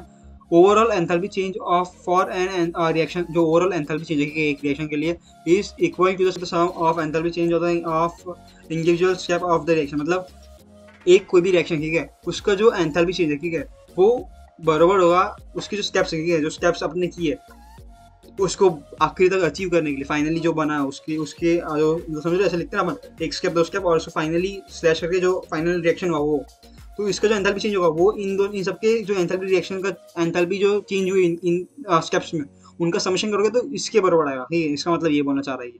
अभी एग्जाम क्वेश्चन देखो जल्दी समझ में आ जाएगा, कुछ नहीं है इतना। सो देखो ये रिएक्शन का मुझे एंथैल्पी चाहिए, ठीक है, मतलब ये जो रिएक्शन इसका मुझे एंथैल्पी चाहिए, बराबर, तो अभी क्या करूँगा, देखो ये 3 रिएक्शन मुझे दिया हुआ है। अभी पहली चीज़ तो आपको ये चीज़ अरेंज करनी है कि मतलब ये जो चीज़ है कि ये जो एलिमेंट्स है वो अपनी जगह पे हो। अभी देखो यहाँ पे N2O5 यहाँ पे, ठीक है, मुझे ये प्रोडक्ट साइड में चाहिए, तो मतलब मुझे ये स्विच करना पड़ेगा, बराबर। जब मैं ये स्विच करूँगा, ठीक है, मतलब जब मैं इसको रोटेट करूँगा तो यहाँ पे माइनस से या प्लस हो जाएगा, ठीक है। जब भी आप स्विच करोगे तो जो एंथैल्पी है वो उसकी साइन जो है चेंज होती है, मतलब पॉजिटिव है तो नेगेटिव हो जाएगी और नेगेटिव है तो पॉजिटिव हो जाएगी, ठीक है, मतलब समझ में आ गया आपको क्या करना, ठीक है। जब भी आप स्विच करोगे तो वो करना, फिर जब भी इसको देखो, अभी आपने जब इसको स्विच किया तो ये एक बार में नहीं होगा, इसको कुछ मल्टीप्लाई करना पड़ेगा, ठीक है, जो आपके पास इक्वेशन बने उसको कुछ ना कुछ मल्टीप्लाई करना पड़ेगा या फिर कुछ ना कुछ डिवाइड करना पड़ेगा, ठीक है। जब भी आप कुछ ना कुछ मल्टीप्लाई करोगे, ठीक है, वो रिएक्शन में, तो एंथैल्पी पे भी वो चीज़ मल्टीप्लाई करना पड़ेगी, या फिर आप कुछ डिवाइड कर रहे हो रिएक्शन में तो जो एंथैल्पी उसमें भी वो चीज़ डिवाइड हो जाएगी, ठीक है, तो जाके आपको वो करेक्ट आंसर आएगा, ठीक है। फिर जब भी आपका रिएक्शन बन जाएगा, ठीक है, जो फाइनली आपका रिएक्शन बन रहा है, ठीक है, वो चीज़ से तीनों स्टेप से फिर सबको ऐड कर दो एंथैल्पी को, तो आपको जो आपका रिएक्शन का एंथैल्पी वो मिल जाएगा। तो आपको ये चीज़ सॉल्व करनी है, ठीक है, आप सिर्फ आपको खुद से करनी है, मतलब इतना कुछ हार्ड नहीं है, ट्राई करना, ठीक है। जैसे मैंने आपको बोला आपको ये रिएक्शन फॉर्म करना है, ये 3 रिएक्शन गिवन रिएक्शन से, बराबर। और ये जो सेम चीज़ है, ठीक है, इसमें देखो ये थोड़ा सा क्लियर नहीं है, जस्ट थोड़ा एडजस्ट करना पड़ेगा, समझना पड़ेगा आपको, ठीक है। तो इसको भी आपको सॉल्व करने की कोशिश करेंगे कैसे करना है, तो आपको मतलब ओवरऑल आइडिया आ गया होगा, मतलब वो कैसे करना है, आपको स्विच करना, प्रोडक्ट की जगह प्रोडक्ट लाने, रेक्टेंग की जगह रेक्टेंग लाने, और उसको मल्टीप्लाई कर रहे हो तो रेक्टेंग को मल्टीप्लाई करो, और उसको स्विच कर रहे हो तो रेक्टेंग को ही साइन को स्विच कर दो, ठीक है, और सबको ऐड करो और फाइनली रिएक्शन मिल रहा है और उसकी एंथैल्पी मिल जाएगी आप, ठीक है। इसमें सिर्फ इतना ज़्यादा कुछ है नहीं इसमें, ठीक है। देखो मैंने यहाँ पे लिखा, if you multiply reaction by 2 then multiply enthalpy को भी मल्टीप्लाई करना पड़ेगा 2 से, एंथैल्पी मतलब और कुछ नहीं H, ठीक है। और if the reaction is reversed then the sign change of enthalpy, बरोबर समझ में आ गया। एंट्रोपी क्या है, देखो मुझे एक्चुअली बरोबर पता नहीं आपका सिलेबस क्या आने वाला, ठीक है। तो इसलिए मैंने एंथैल्पी ले लिया और गिब्स एनर्जी भी ले लिया, इतना कुछ है नहीं एंथैल्पी गिब्स एनर्जी में। एक्चुअली से बनाने में पता है बहुत ज़्यादा मेहनत लगी, मतलब हालत ख़राब हुई, मतलब मैंने मेरे बुक देखी, टेक्स्ट बुक देखी, हर एक चीज़ देखी, फिर बनाई है ये चीज़। मतलब इसमें आपको हर एक चीज़ मिल जाएगी ऑलमोस्ट। तो सो एंट्रोपी क्या होता है, एंट्रोपी जो होता है वो होता है, entropy is a measure of molecular disorder, मतलब जो मॉलिक्यूल घूम रही है, जो जितनी उनको रैंडम मतलब जितनी उनको आज़ादी मिली, ठीक है, जितनी उनको आज़ादी मिलेगी उतनी ज़्यादा आपकी एंट्रोपी बढ़ेगी, मतलब जितना ज़्यादा आप मतलब आप सॉलिड में हो तो एंट्रोपी कम है, उसको आप गैस में लेके जाओगे, लिक्विड में लेके जाओगे तो उसकी एंट्रोपी बढ़ेगी, उसको फिर गैस में लेके जाओगे तो और एंट्रोपी बढ़ेगी, कि मतलब जितना ज़्यादा रैंडमनेस बढ़ेगा मॉलिक्यूल का उतनी ज़्यादा एंट्रोपी भी बढ़ेगी, ठीक है आपकी। उसका फॉर्मूला क्या है, सीधा सा फॉर्मूला है S is equal to Q reversible by T, ठीक है, याद रखना Q is S is equal to H by T, enthalpy by temperature, और Q रिवर्सिबल बाई टेम्परेचर, ठीक है। S is equal to Q reversible by temperature और heat by enthalpy by temperature, ठीक है, ये फॉर्मूला याद रखना। एंथैल्पी टोटल क्या होती है, इसमें क्या होता है, एंथैल्पी टोटल क्या होता है, enthalpy of system plus enthalpy of surrounding, ठीक है, ये जो होती है वो आपकी एंथैल्पी होती है टोटल, ठीक है। अभी एंथैल्पी टोटल अगर ज़्यादा हुई, ठीक है, ग्रेटर देन 0 तो स्पॉन्टेनियस होगा, मतलब आपकी एंथैल्पी पॉजिटिव में है तो प्रोसेस स्पॉन्टेनियस हो सकता है। एंथैल्पी अगर नेगेटिव में है तो प्रोसेस जो है स्पॉन्टेनियस नहीं होगा, और अगर एंथैल्पी 0 तो इक्विलिब्रियम पे, ठीक है। पर इससे आप ये नहीं बोल सकते कि मतलब जो प्रोसेस है वो स्पॉन्टेनियस होगा या फिर नहीं होगा, ठीक है, मतलब इससे आप एकदम क्लियर कट डिसाइड नहीं कर सकते कि मतलब हाँ होगा ऐसा नहीं बोल सकते, ठीक है। पर एक ज़रा अनुमान है कि मतलब हाँ हो सकता है, ठीक है, क्योंकि अगर आपने आइस को रखा है, ठीक है, और उसकी वो पानी में बदल रहा है तो उससे स्पॉन्टेनिटी बढ़ रही है, ठीक है, मतलब उसकी जो एंथ्रोपी है, स्पॉन्टेनिटी नहीं, जो एंट्रोपी है, ठीक है, वो बढ़ रही है, तो वो स्पॉन्टेनियस रिएक्शन भी है, वो खींच रहा है खुद की तरफ, ठीक है, इसलिए। So delta S is equals to delta S is equals to Q reversible by T और एच बाई टी, बराबर। और delta S is equals to delta S total is equal to delta S surrounding plus delta S system. Delta S total जो है वो greater than 0 spontaneous, delta S smaller than 0 तो non spontaneous, equal to 0 तो equilibrium पे, ठीक है। अभी देखो ये चीज़ समझ लो, predict whether the entropy change is positive और नेगेटिव, मतलब जो डेल्टा एस है वो पॉजिटिव होगा या फिर नेगेटिव होगा। डेल्टा एस मतलब लोग बात कर रहे हैं कि मतलब आपको delta S of T, total जो एंट्रोपी चेंज है उसकी बात कर रहे हैं क्या। सो डेल्टा एस देखो इसमें देखो सॉलिड था, सॉलिड और गैस बना, ठीक है, एक मॉलिक्यूल, दो मॉलिक्यूल सॉलिड था, ठीक है, मतलब इतनी ज़्यादा आज़ादी नहीं थी उसके पास, ठीक है। पर जब ये उस गैस बना तो उसके पास कुछ आज़ादी है, मतलब मॉलिक्यूलर रैंडमनेस है उसके पास, ठीक है, तो पॉजिटिव आएगा इसका आंसर, ठीक है, मतलब जो आंसर है वो पॉजिटिव होगा इसका। अभी गैस से लिक्विड बना है, जो आज़ादी है वो कम हो गई, ठीक है, तो नेगेटिव आंसर आएगा इसका, बराबर। समझ गया मतलब क्या बोलना चाह रहा हूँ मैं, ठीक है। अभी बात करते हैं गिब्स फ्री एनर्जी के, ठीक है। गिब्स फ्री एनर्जी क्या है, गिब्स फ्री एनर्जी का formula delta S is equals to delta H minus K delta, सीधा फॉर्मूला रखा हमारा खत्म करो, ठीक है। Delta G is equal to delta H minus K delta H, ठीक है, delta G is equal to delta H minus K delta H, delta G is equal to delta H minus T delta H, ये क्या है Gibbs energy का formula, ठीक है। अभी देखो गिब्स एनर्जी में तीन, जैसे एंट्रोपी में वैसे गिब्स एनर्जी में भी तीन चीज़ें। अगर गिब्स एनर्जी इसमें उल्टा है, गिब्स एनर्जी अगर नेगेटिव है तो भाई स्पॉन्टेनियस है, अगर पॉजिटिव है तो नॉन स्पॉन्टेनियस है, अगर इक्वल टू 0 है तो इक्विलिब्रियम पर, बराबर। अभी देखो इस पर एक चीज़ समझना कि अगर इक्विलिब्रियम पे, ठीक है, तो delta H is equal, delta क्या formula, delta G is equal to delta H minus K delta H, ठीक है। तो इक्विलिब्रियम पे डेल्टा जी जो है वो 0 जाती है, तो डेल्टा जी की जगह 0 का लिख दूँ, और T is delta H is equal to delta H, T delta H बनेगा, बराबर, टी डेल्टा एच ये फॉर्मूला बनेगा, बराबर, ये चीज़ होती है। और अगर आपको ऐसे पूछिए मतलब कौन से टेम्परेचर पे ये जो रिएक्शन है, ठीक है, वो स्पॉन्टेनियस हो जाएगा, और उस पर आपको एंथैल्पी देंगे और आपको एंट्रोपी भी दे देंगे, ठीक है। और उससे आपको पता लगाना पड़ेगा कि मतलब कौन से टेम्परेचर पे वो स्पॉन्टेनियस होगा, मतलब कौन से टेम्परेचर के अबाव वो स्पॉन्टेनियस होगा, ठीक है। तो उसका फॉर्मूला क्या है, T is equal to delta H by delta H, ठीक है। अगर आप इस टेम्परेचर से ज़्यादा बढ़ाओगे, ठीक है, तो आपका जो प्रोसेस है वो स्पॉन्टेनियस हो जाएगा, ठीक है। तो ये समझ लेना, T is equal to delta H by delta H, ठीक है, ये स्पॉन्टेनियस प्रोसेस के लिए टेम्परेचर है, बराबर। तो एंट्रोपी का फॉर्मूला, गिब्स फ्री एनर्जी का formula delta G is equal to delta H minus T delta S, ठीक है। अगर इक्विलिब्रियम पे तो डेल्टा जी जीरो हो जाएगा, तो zero is equal to delta H minus T delta S, तो delta H is equal to T delta S. और टेम्परेचर पे जिस पे वो स्पॉन्टेनियस होगा उस, तो टेम्परेचर होगा delta H by delta S, ठीक है। उस टेम्परेचर क्या होगा अबाव। अभी देखो इसका एक और फॉर्मूला है, 3 फॉर्मूला से, सॉरी हाँ 3 फॉर्मूला सोच सकते हो। एक तो delta G is equal to delta H minus T delta S, दूसरा फॉर्मूला जो delta G is equal to delta G not plus R T L N Q. Delta G naught क्या equilibrium पे, जो इक्विलिब्रियम पे delta G naught बनेगा वो delta G naught equilibrium पे zero नहीं होता, ठीक है। डेल्टा जी इक्विलिब्रियम पे जीरो हो जाता पर डेल्टा जी नॉट नहीं होता, क्योंकि डेल्टा जी नॉट है, बराबर। Is equal to plus R T L N Q. ये इक्विलिब्रियम नहीं है, जो फॉर्मूला है ये बिफोर इक्विलिब्रियम पे, ठीक है। ये जो फॉर्मूला है इक्विलिब्रियम पे जीरो हो जाता है, इसलिए यहाँ पे एक बिफोर इक्विलिब्रियम है या फिर आफ्टर इक्विलिब्रियम बोल सकते हो इसको। Delta G is equal to delta G not plus R K L N Q, बराबर। क्यू जो है क्वेश्चन रैंकिंग के रिएक्शन क्वेश्चन के, मतलब प्रोडक्ट अपन रैंकिंग लिखते हैं ना अपन, product mass of product upon mass of reactant, ठीक है, वो वाला है।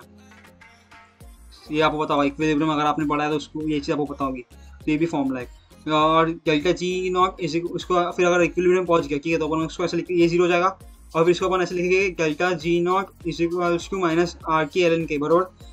के क्यू आ गया क्योंकि क्यू जो है वो इक्विलिब्रियम पे के बन जाता है, ठीक है। तो ये चीज़ रखना, delta G not is equals to minus R K L N K. और इज इक्वल्स इसको ऐसे भी लिख सकते हैं, डेल्टा जी एल एन के मतलब लॉग ऑफ ई है, ठीक है, बेस ई है। इसलिए इसको कन्वर्ट करने के लिए तो बेस स्कैन करने के लिए 2.303 मल्टीप्लाई करेंगे, G not is equal to minus 2.303 R T log K, बराबर। के जो है वो इक्विलिब्रियम कांस्टेंट है। अभी देखो थोड़े से ये चीज़ समझ लो, डेल्टा जी नेगेटिव होगा तो स्पॉन्टेनियस होता है, ठीक है। फॉर्मूला के delta G is equal to delta H minus T delta, ठीक है। अभी डेल्टा एच जो है उसको अगर नेगेटिव कर लेंगे, ठीक है, डेल्टा एच अगर नेगेटिव है, डेल्टा एच नेगेटिव है, ठीक है, और डेल्टा एस देखो माइनस टी डेल्टा एस से पहले से, ठीक है। तो डेल्टा एस को मैंने अगर पॉजिटिव रखूंगा तो ओवरऑल टर्म जो है वो नेगेटिव हो जाएगा। तो नेगेटिव और पॉजिटिव रखा तो स्पॉन्टेनियस होगा, ठीक है, और ऑल द टेम्परेचर। पर अगर मैंने इसको डेल्टा एच को नेगेटिव, डेल्टा एच को मैंने पॉजिटिव रखा, ठीक है, और डेल्टा एच को मैंने नेगेटिव कर दिया, ठीक है, तो टी डेल्टा एच जो है वो पॉजिटिव हो जाएगा, ठीक है, और पॉजिटिव पॉजिटिव पॉजिटिव होगा, ठीक है। तो डेल्टा जी जो है पॉजिटिव हो जाएगा ओवरऑल, और उसकी वजह से वो एक नॉन स्पॉन्टेनियस रिएक्शन हो जाएगा।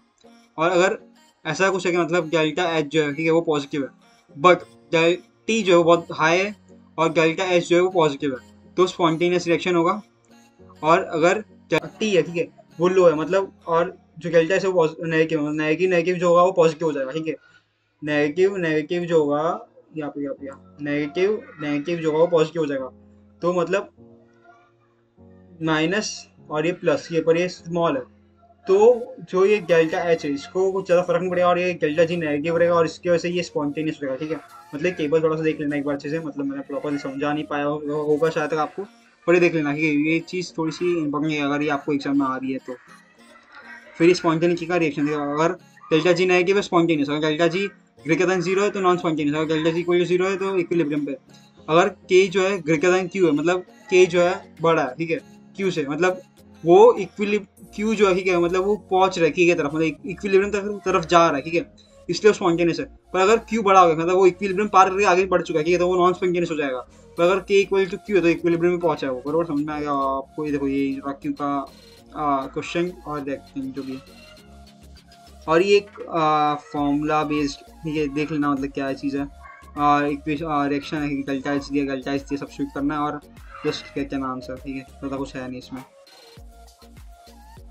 और ये भी एक है, इसमें एक चीज़ समझना है कि ये भी दिया हुआ है इसमें, देखो डेल्टा एच दिया हुआ है, डेल्टा टी दिया हुआ है, एच भी दिया हुआ है, एंथैल्पी चेंज मतलब एच दिया हुआ है आपको, ठीक है, एच दिया हुआ है आपको, एंट्रोपी चेंज एच दिया हुआ है, चेंज है तो डेल्टा एच दिया कि टी देखो यहाँ पर के में गड़बड़ की हुई है, के में इन्होंने सेल्सियस में दिया जो आपको केल्विन में चाहिए होता है, तो सेल्सियस केल्विन में करना, फिर हमने उसको सॉल्व करना है। तो अगर नेगेटिव आया तो स्पॉन्टेनियस, अगर पॉजिटिव आया तो। अब देखो हीट इंजन में ज़्यादा कुछ है नहीं, हीट इंजन जल्दी जल्दी खत्म करता हूँ। हीट इंजन के अंदर देखो, हीट इंजन, रेफ्रिजरेटर और हीट पंप, तीनों के अंदर जो एक इक्वेशन की जो सेम होता है वो होगा फ्रीक्वेंसी इफिशिएंसी का, क्योंकि फिजिक्स के अंदर ये सब आता है, ये सब केमिस्ट्री के अंदर नहीं आता, ठीक है। इफिशिएंसी क्या होती है हीट इंजन की, वो होती है 1 माइनस Q/T1, ठीक है। मतलब इसमें काम कैसे होता है पहले वो बात कर लेते हैं एक बार, जाओ पहले को। हीट पंप क्या करेगा, जो बहुत गर्मी हो रही है एक्चुअली भाई, इतना मतलब मैंने कभी इतना ज़्यादा कुछ पढ़ा है नहीं, मैं कितना बताएं, कितना टाइम हो गया इसको लिखा रिकॉर्ड करते करते हैं, इसको समझ लेते हैं एक बार। इंजन में क्या होता है कि मतलब आपका एक टेम्परेचर रिजर्वायर होता है और एक लो टेम्परेचर रिजर्वायर होता है, ठीक है। उसमें क्या होता है, वो हीट एक्सट्रैक्ट करता है फ्रॉम हाई टेम्परेचर रिजर्वायर, जितना हीट ले सकता है उतना हीट लेता है, काम करता है, और बाकी जो भी हीट बची है, जो बची कुछ हीट है वो लो टेम्परेचर रिजर्वायर में जंप कर देता है, मतलब अब जैसे कार का इंजन है, ठीक है, वो पेट्रोल डालोगे आप तो उसको कंबशन करेगा, हाई टेम्परेचर रिजर्वायर बनाएगा, उसे हीट खींचेगा, उसे काम कराएगा, उसे काम करने का जो हीट बचेगी वो पीछे से छोड़ देगा, जो भी पीछे मतलब क्या उससे क्या बोलते हैं मुझे पता नहीं एक्चुअली नाम क्या है, बट उससे छोड़ देगा, ठीक है, पीछे से। तो ये चीज़ होती है, मतलब हीट लिए, काम किया और छोड़ देगी हीट। तो हीट इंजन में इफिशियंसी का तो हीट इंजन में तो कैसे फॉर्मूला बनेगा, ठीक है। वर्क डन कितना होगा इसके अंदर, वर्क डन होगा Q1 माइनस Q2, ठीक है, इतनी ही Q1 हीट ली, उसमें Q2 हीट डम कर दी, तो बची कितनी, work is equal to Q1 minus Q2, ठीक है, समझ में आया, मतलब जो बची बीच में एनर्जी वही तो वर्क किया होगा ना उतना उसने, तो work is equal to Q1 minus Q2, ठीक है। अभी इफिशियंसी आती कैसे, इफिशियंसी की बात करते हैं, जितनी टाइम से मैं बोलने की कोशिश कर रहा हूँ इफिशियंसी, ये इसके ऊपर ही बहुत ज़्यादा क्वेश्चन आते हैं, इसके ऊपर मेनली क्वेश्चन घूमते हैं, ठीक है। इफिशियंसी होती क्या, इफिशियंसी होती है आउटपुट अपॉन इनपुट, ठीक है। आउटपुट कितना दिया हमने, आउटपुट हमें मिला वर्क डन, बराबर, W मिला, और इनपुट हमने कितना दिया, Q1 अमाउंट ऑफ हीट अपन हमने इनपुट दिया, ठीक है, इसके अंदर। तो ऐसे लिखिएगा अपन Q1 अपॉन W, अब W की जगह क्या लिख सकते हैं, इन दोनों का डिफरेंस, तो Q1 माइनस Q2 लिख दूँ, ठीक है, नीचे मैं लिख दूँ Q1 Q2 work done Q1 minus Q2 बराबर अपॉन Q1, बराबर, हीट सप्लाई Q1 किया था इसलिए, और Q1 माइनस Q2 जितना वर्क डन किया आपने, तो इसको सेपरेट कर दूँ 1 माइनस Q2 बाई Q1, बराबर, समझ में आया फॉर्मूला कैसा है, 1 माइनस Q2 बाई Q1, और इसकी जगह अगर मैं टेम्परेचर लिख दूँ, टेम्परेचर के अंदर भी सेम फॉर्मूला बनता है, 1 माइनस Q2 बाई Q1, ठीक है। तो एफिशिएंसी होती है 1 माइनस Q2 बाई Q1 और 1 माइनस Q2 बाई Q1, ठीक है, यही समझ लेना एक बार। और जो फॉर्मूला मैंने बताया आपको, ठीक है, कि Q1 अमाउंट ही क्या है, Q1 is equals to work done किया Q2 प्लस Q2, ठीक है, मतलब Q1 अमाउंट ही क्या है, वर्क किया, और Q2 अमाउंट ही रिलीज कर दी, बराबर। तो इसके हिसाब से वर्क डन हमारा बनेगा Q1 माइनस Q2, समझ गए होगा आप। और अगर मैं इन दोनों को इक्वेट करूँ, ठीक है, तो हमें मिलता है Q1 by Q2 is equal to T1 by T2, अभी T2 आएगा, सॉरी, ठीक है, Q1 by Q2 is equal to Q1 by Q2 is equal to T1 by T2। ये फॉर्मूला बहुत जगह आप होता है कि मतलब ये जो फॉर्मूला से ये याद रखना, क्या एफिशिएंसी का formula 1 minus T2 by T1 is equal T2, ठीक है, लो टेम्परेचर से चालू करना, T2 minus 1 minus T2 by T1 और is equal to 1 minus Q2 by Q1, बराबर। और वर्क कितना, कैसे कैसे इक्वेशन लिखिएगा इस हीट पंप का, Q1 जो normal equation Q1 is equal to work done plus Q2, ठीक है, फिर इसको वर्क डन निकाल सकते हो आप इजीली। अगर आपने इसको लॉजिकली समझ लिया तो मतलब इजी है बहुत आपके लिए, लेकिन कुछ है नहीं, खास नहीं था।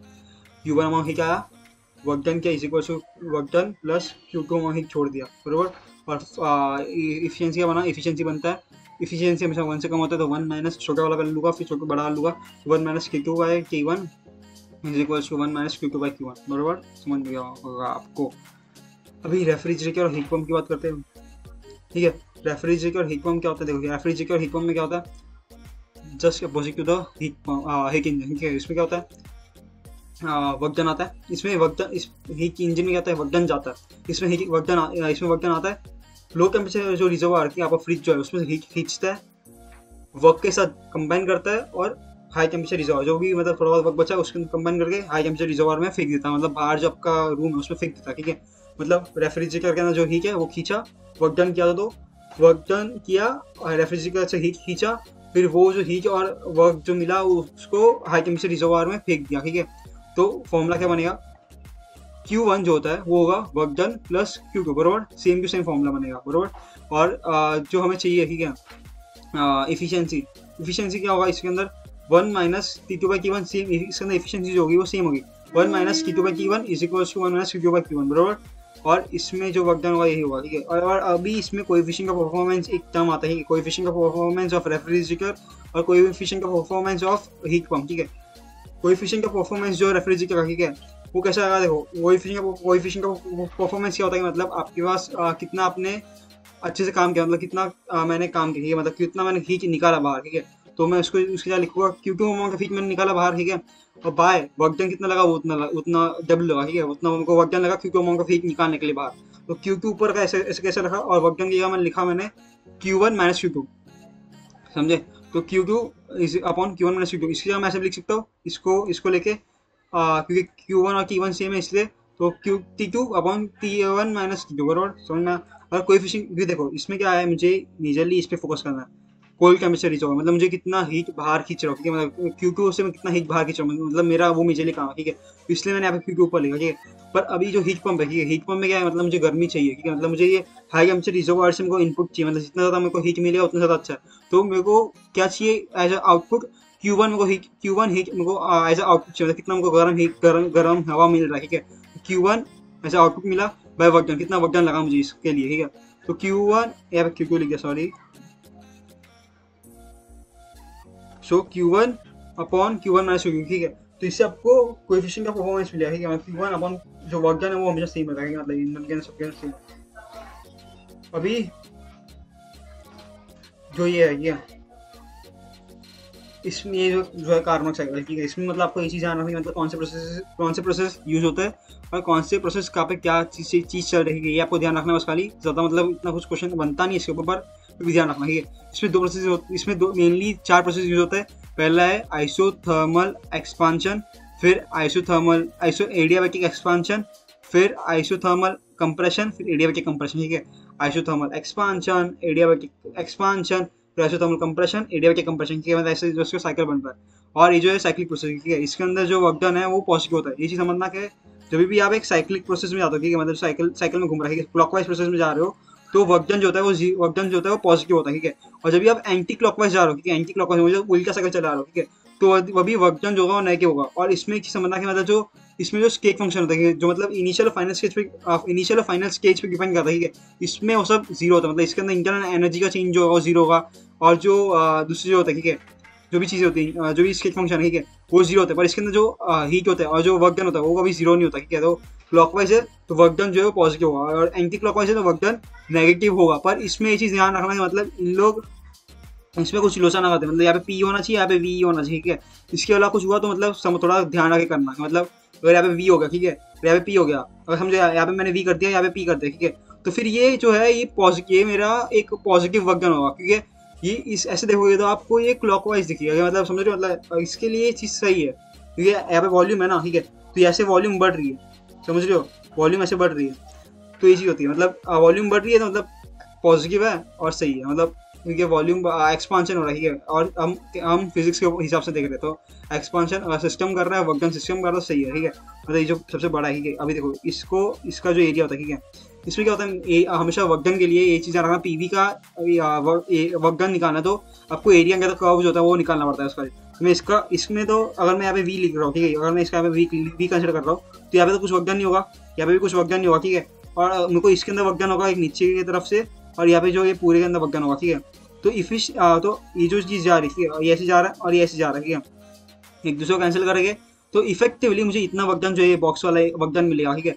तो ये वर्क डन कैसे निकलेंगे, हम एरिया से निकाल सकते हैं, ठीक है। और अगर ये ऐसे जा रहा है, ठीक है, तो यहाँ पे इनिशियली कम होगा जीरो के, यहाँ पे इनिशियली कम होगा वॉल्यूम, फिर वॉल्यूम बढ़ रहा है, ठीक है, मतलब वॉल्यूम बढ़ रहा है, तो वॉल्यूम बढ़ रहा है, एक्सपेंशन हो रहा है, तो वर्क डन पॉजिटिव होगा, ठीक है। बट ऑब्वियसली समझ में आ रहा है थोड़ा बहुत कि मतलब मैं क्या बोलना चाह रहा हूँ, कि ये चीज़ जानना है बस खाली, ठीक है। पीवी जो है वो जाना, अगर ये सीधा सीधा है तो अगर क्लॉकवाइज जा रहा है तो पॉजिटिव होगा, और अगर ये उल्टा जा रहा है तो एंटी क्लॉकवाइज तो नेगेटिव होगा वर्क डन, बस इतना ध्यान रखना, ज़्यादा कुछ कचरा मत करो दिमाग में, ठीक है, समझ में आएगा। और ये थोड़ा देख लो कि डायग्राम, इसमें क्या होता है कि जब ये आइसोथर्मल एक्सपांशन होता है, ठीक है, तो इसमें जो हीट जो आती है वो इसके अंदर आती है, और आइसोथर्मल कंप्रेशन से हीट बाहर चल जाती है, ठीक है, ये चीज़ थोड़ी ध्यान रख लेना, उसका ज़्यादा कुछ है नहीं इसके अंदर। और कार्नोक इंजन जो है वो 100% एफिशिएंट है, एक इमेजिनरी इंजन है। कार्नोक इंजन जो है उसका ओवरऑल वर्क जो है वो पॉजिटिव है, क्योंकि ये क्लॉकवाइज जा रही है इसलिए पॉजिटिव है, यहाँ पे नेगेटिव लिखा हुआ है पर ये ऐसा नहीं है, ये जो क्लॉकवाइज जो जा रही है वो पॉजिटिव है, ठीक है, मतलब ये positive cycle, positive work done होता है इसके अंदर, और जिसके अंदर वर्क डन होता है वो Q1 माइनस Q2 होता है इसके अंदर भी, ठीक है। अभी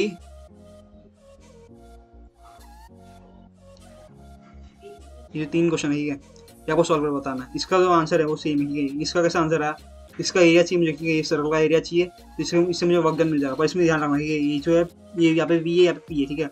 मतलब अगर आप ऐसे देख रहे हो, अगर आप ऐसे देख रहे हो कि मतलब ये कैसे जा रहा है, V2 से V1 जा रहा है, मतलब ऐसे समझ रहे हो, ये जो एरिया इसके नीचे जो एरिया बड़ा है, ठीक है, तो ये V2 से V1 जा रहा है, बराबर। अगर ये V2 से V1 जा रहा है तो इसका वर्क डन नेगेटिव आना चाहिए, ठीक है। तो इसका एरिया कैसे निकालिए, इसको ऐसे 4 हिस्सों में काट दो, ठीक है, v2 minus v1/2, area of circle क्या होता है, पाई स्क्वायर होता है, ठीक है। v2 माइनस v1/2 और p2 माइनस v1/2, ठीक है। तो p2 माइनस v1/2, ठीक है। तो ये आपको मिल गया पाई 4/पाई p2 माइनस v1/2 और v2 माइनस v1/2। इसके अंदर कोई और ऑप्शन तो है नहीं, तो इसलिए मतलब आप ये चूज कर सकते हो, ठीक है। सीधा ये आंसर आएगा। और इसमें कुछ साइन का लोचा हो सकता है, मुझे मतलब पूरा आइडिया नहीं आ रहा है, पर थोड़ा देख लेना, ठीक है। इसके अंदर कुछ इसमें को अभी ये जो दो चीज़ मैं बताई, ये जो दो क्वेश्चन, ठीक है, इसका आंसर मुझे कमेंट करके बताना कि मतलब इसका आंसर क्या है, ठीक है। अभी ऑलमोस्ट खत्म हो चुका है, ठीक है। वीडियो बहुत ज़्यादा लंबा हो चुका है, वीडियो मतलब पता नहीं कितना लंबा हो गया, बट मैंने ऑलमोस्ट कोशिश की कि मतलब मैंने आपको हर एक चीज़ बता दूँ कि मतलब क्या चीज़ होती है। और मेरी हालत ऑलमोस्ट ख़राब हो चुकी है, ठीक है, मतलब बैठे बैठे। So that's all for this video. मिलते हैं आपको नेक्स्ट वीडियो, तक ले थैंक्स फॉर वॉचिंग। और ज़रूर आपको कुछ ना कुछ सीखने मिला होगा। और अगर आपको ये वीडियो अच्छी लगी, ठीक है, कमेंट करना है मतलब क्या चीज़ इंप्रूव होनी चाहिए इस वीडियोस के, ऐसी वीडियोस के अंदर, और क्या चीज़ मतलब मुझे थोड़ी सुधारनी चाहिए, समझ रहे हो, मतलब क्या एक ओवरऑल आइडिया दे देना, मतलब हाँ कौन सी वीडियो नेक्स्ट बनाऊँ मैं, और कौन सी वीडियो मतलब थोड़ी सुधार दूँ, मतलब कौन सी चीज़ें मैं सुधार दूँ, ताकि मतलब और आगे की वीडियो इफेक्टिव बन सके आपके लिए। सो फाइनली काका, मिलते हैं आपको नेक्स्ट वीडियो, तक लिए थैंक्स फॉर वॉचिंग।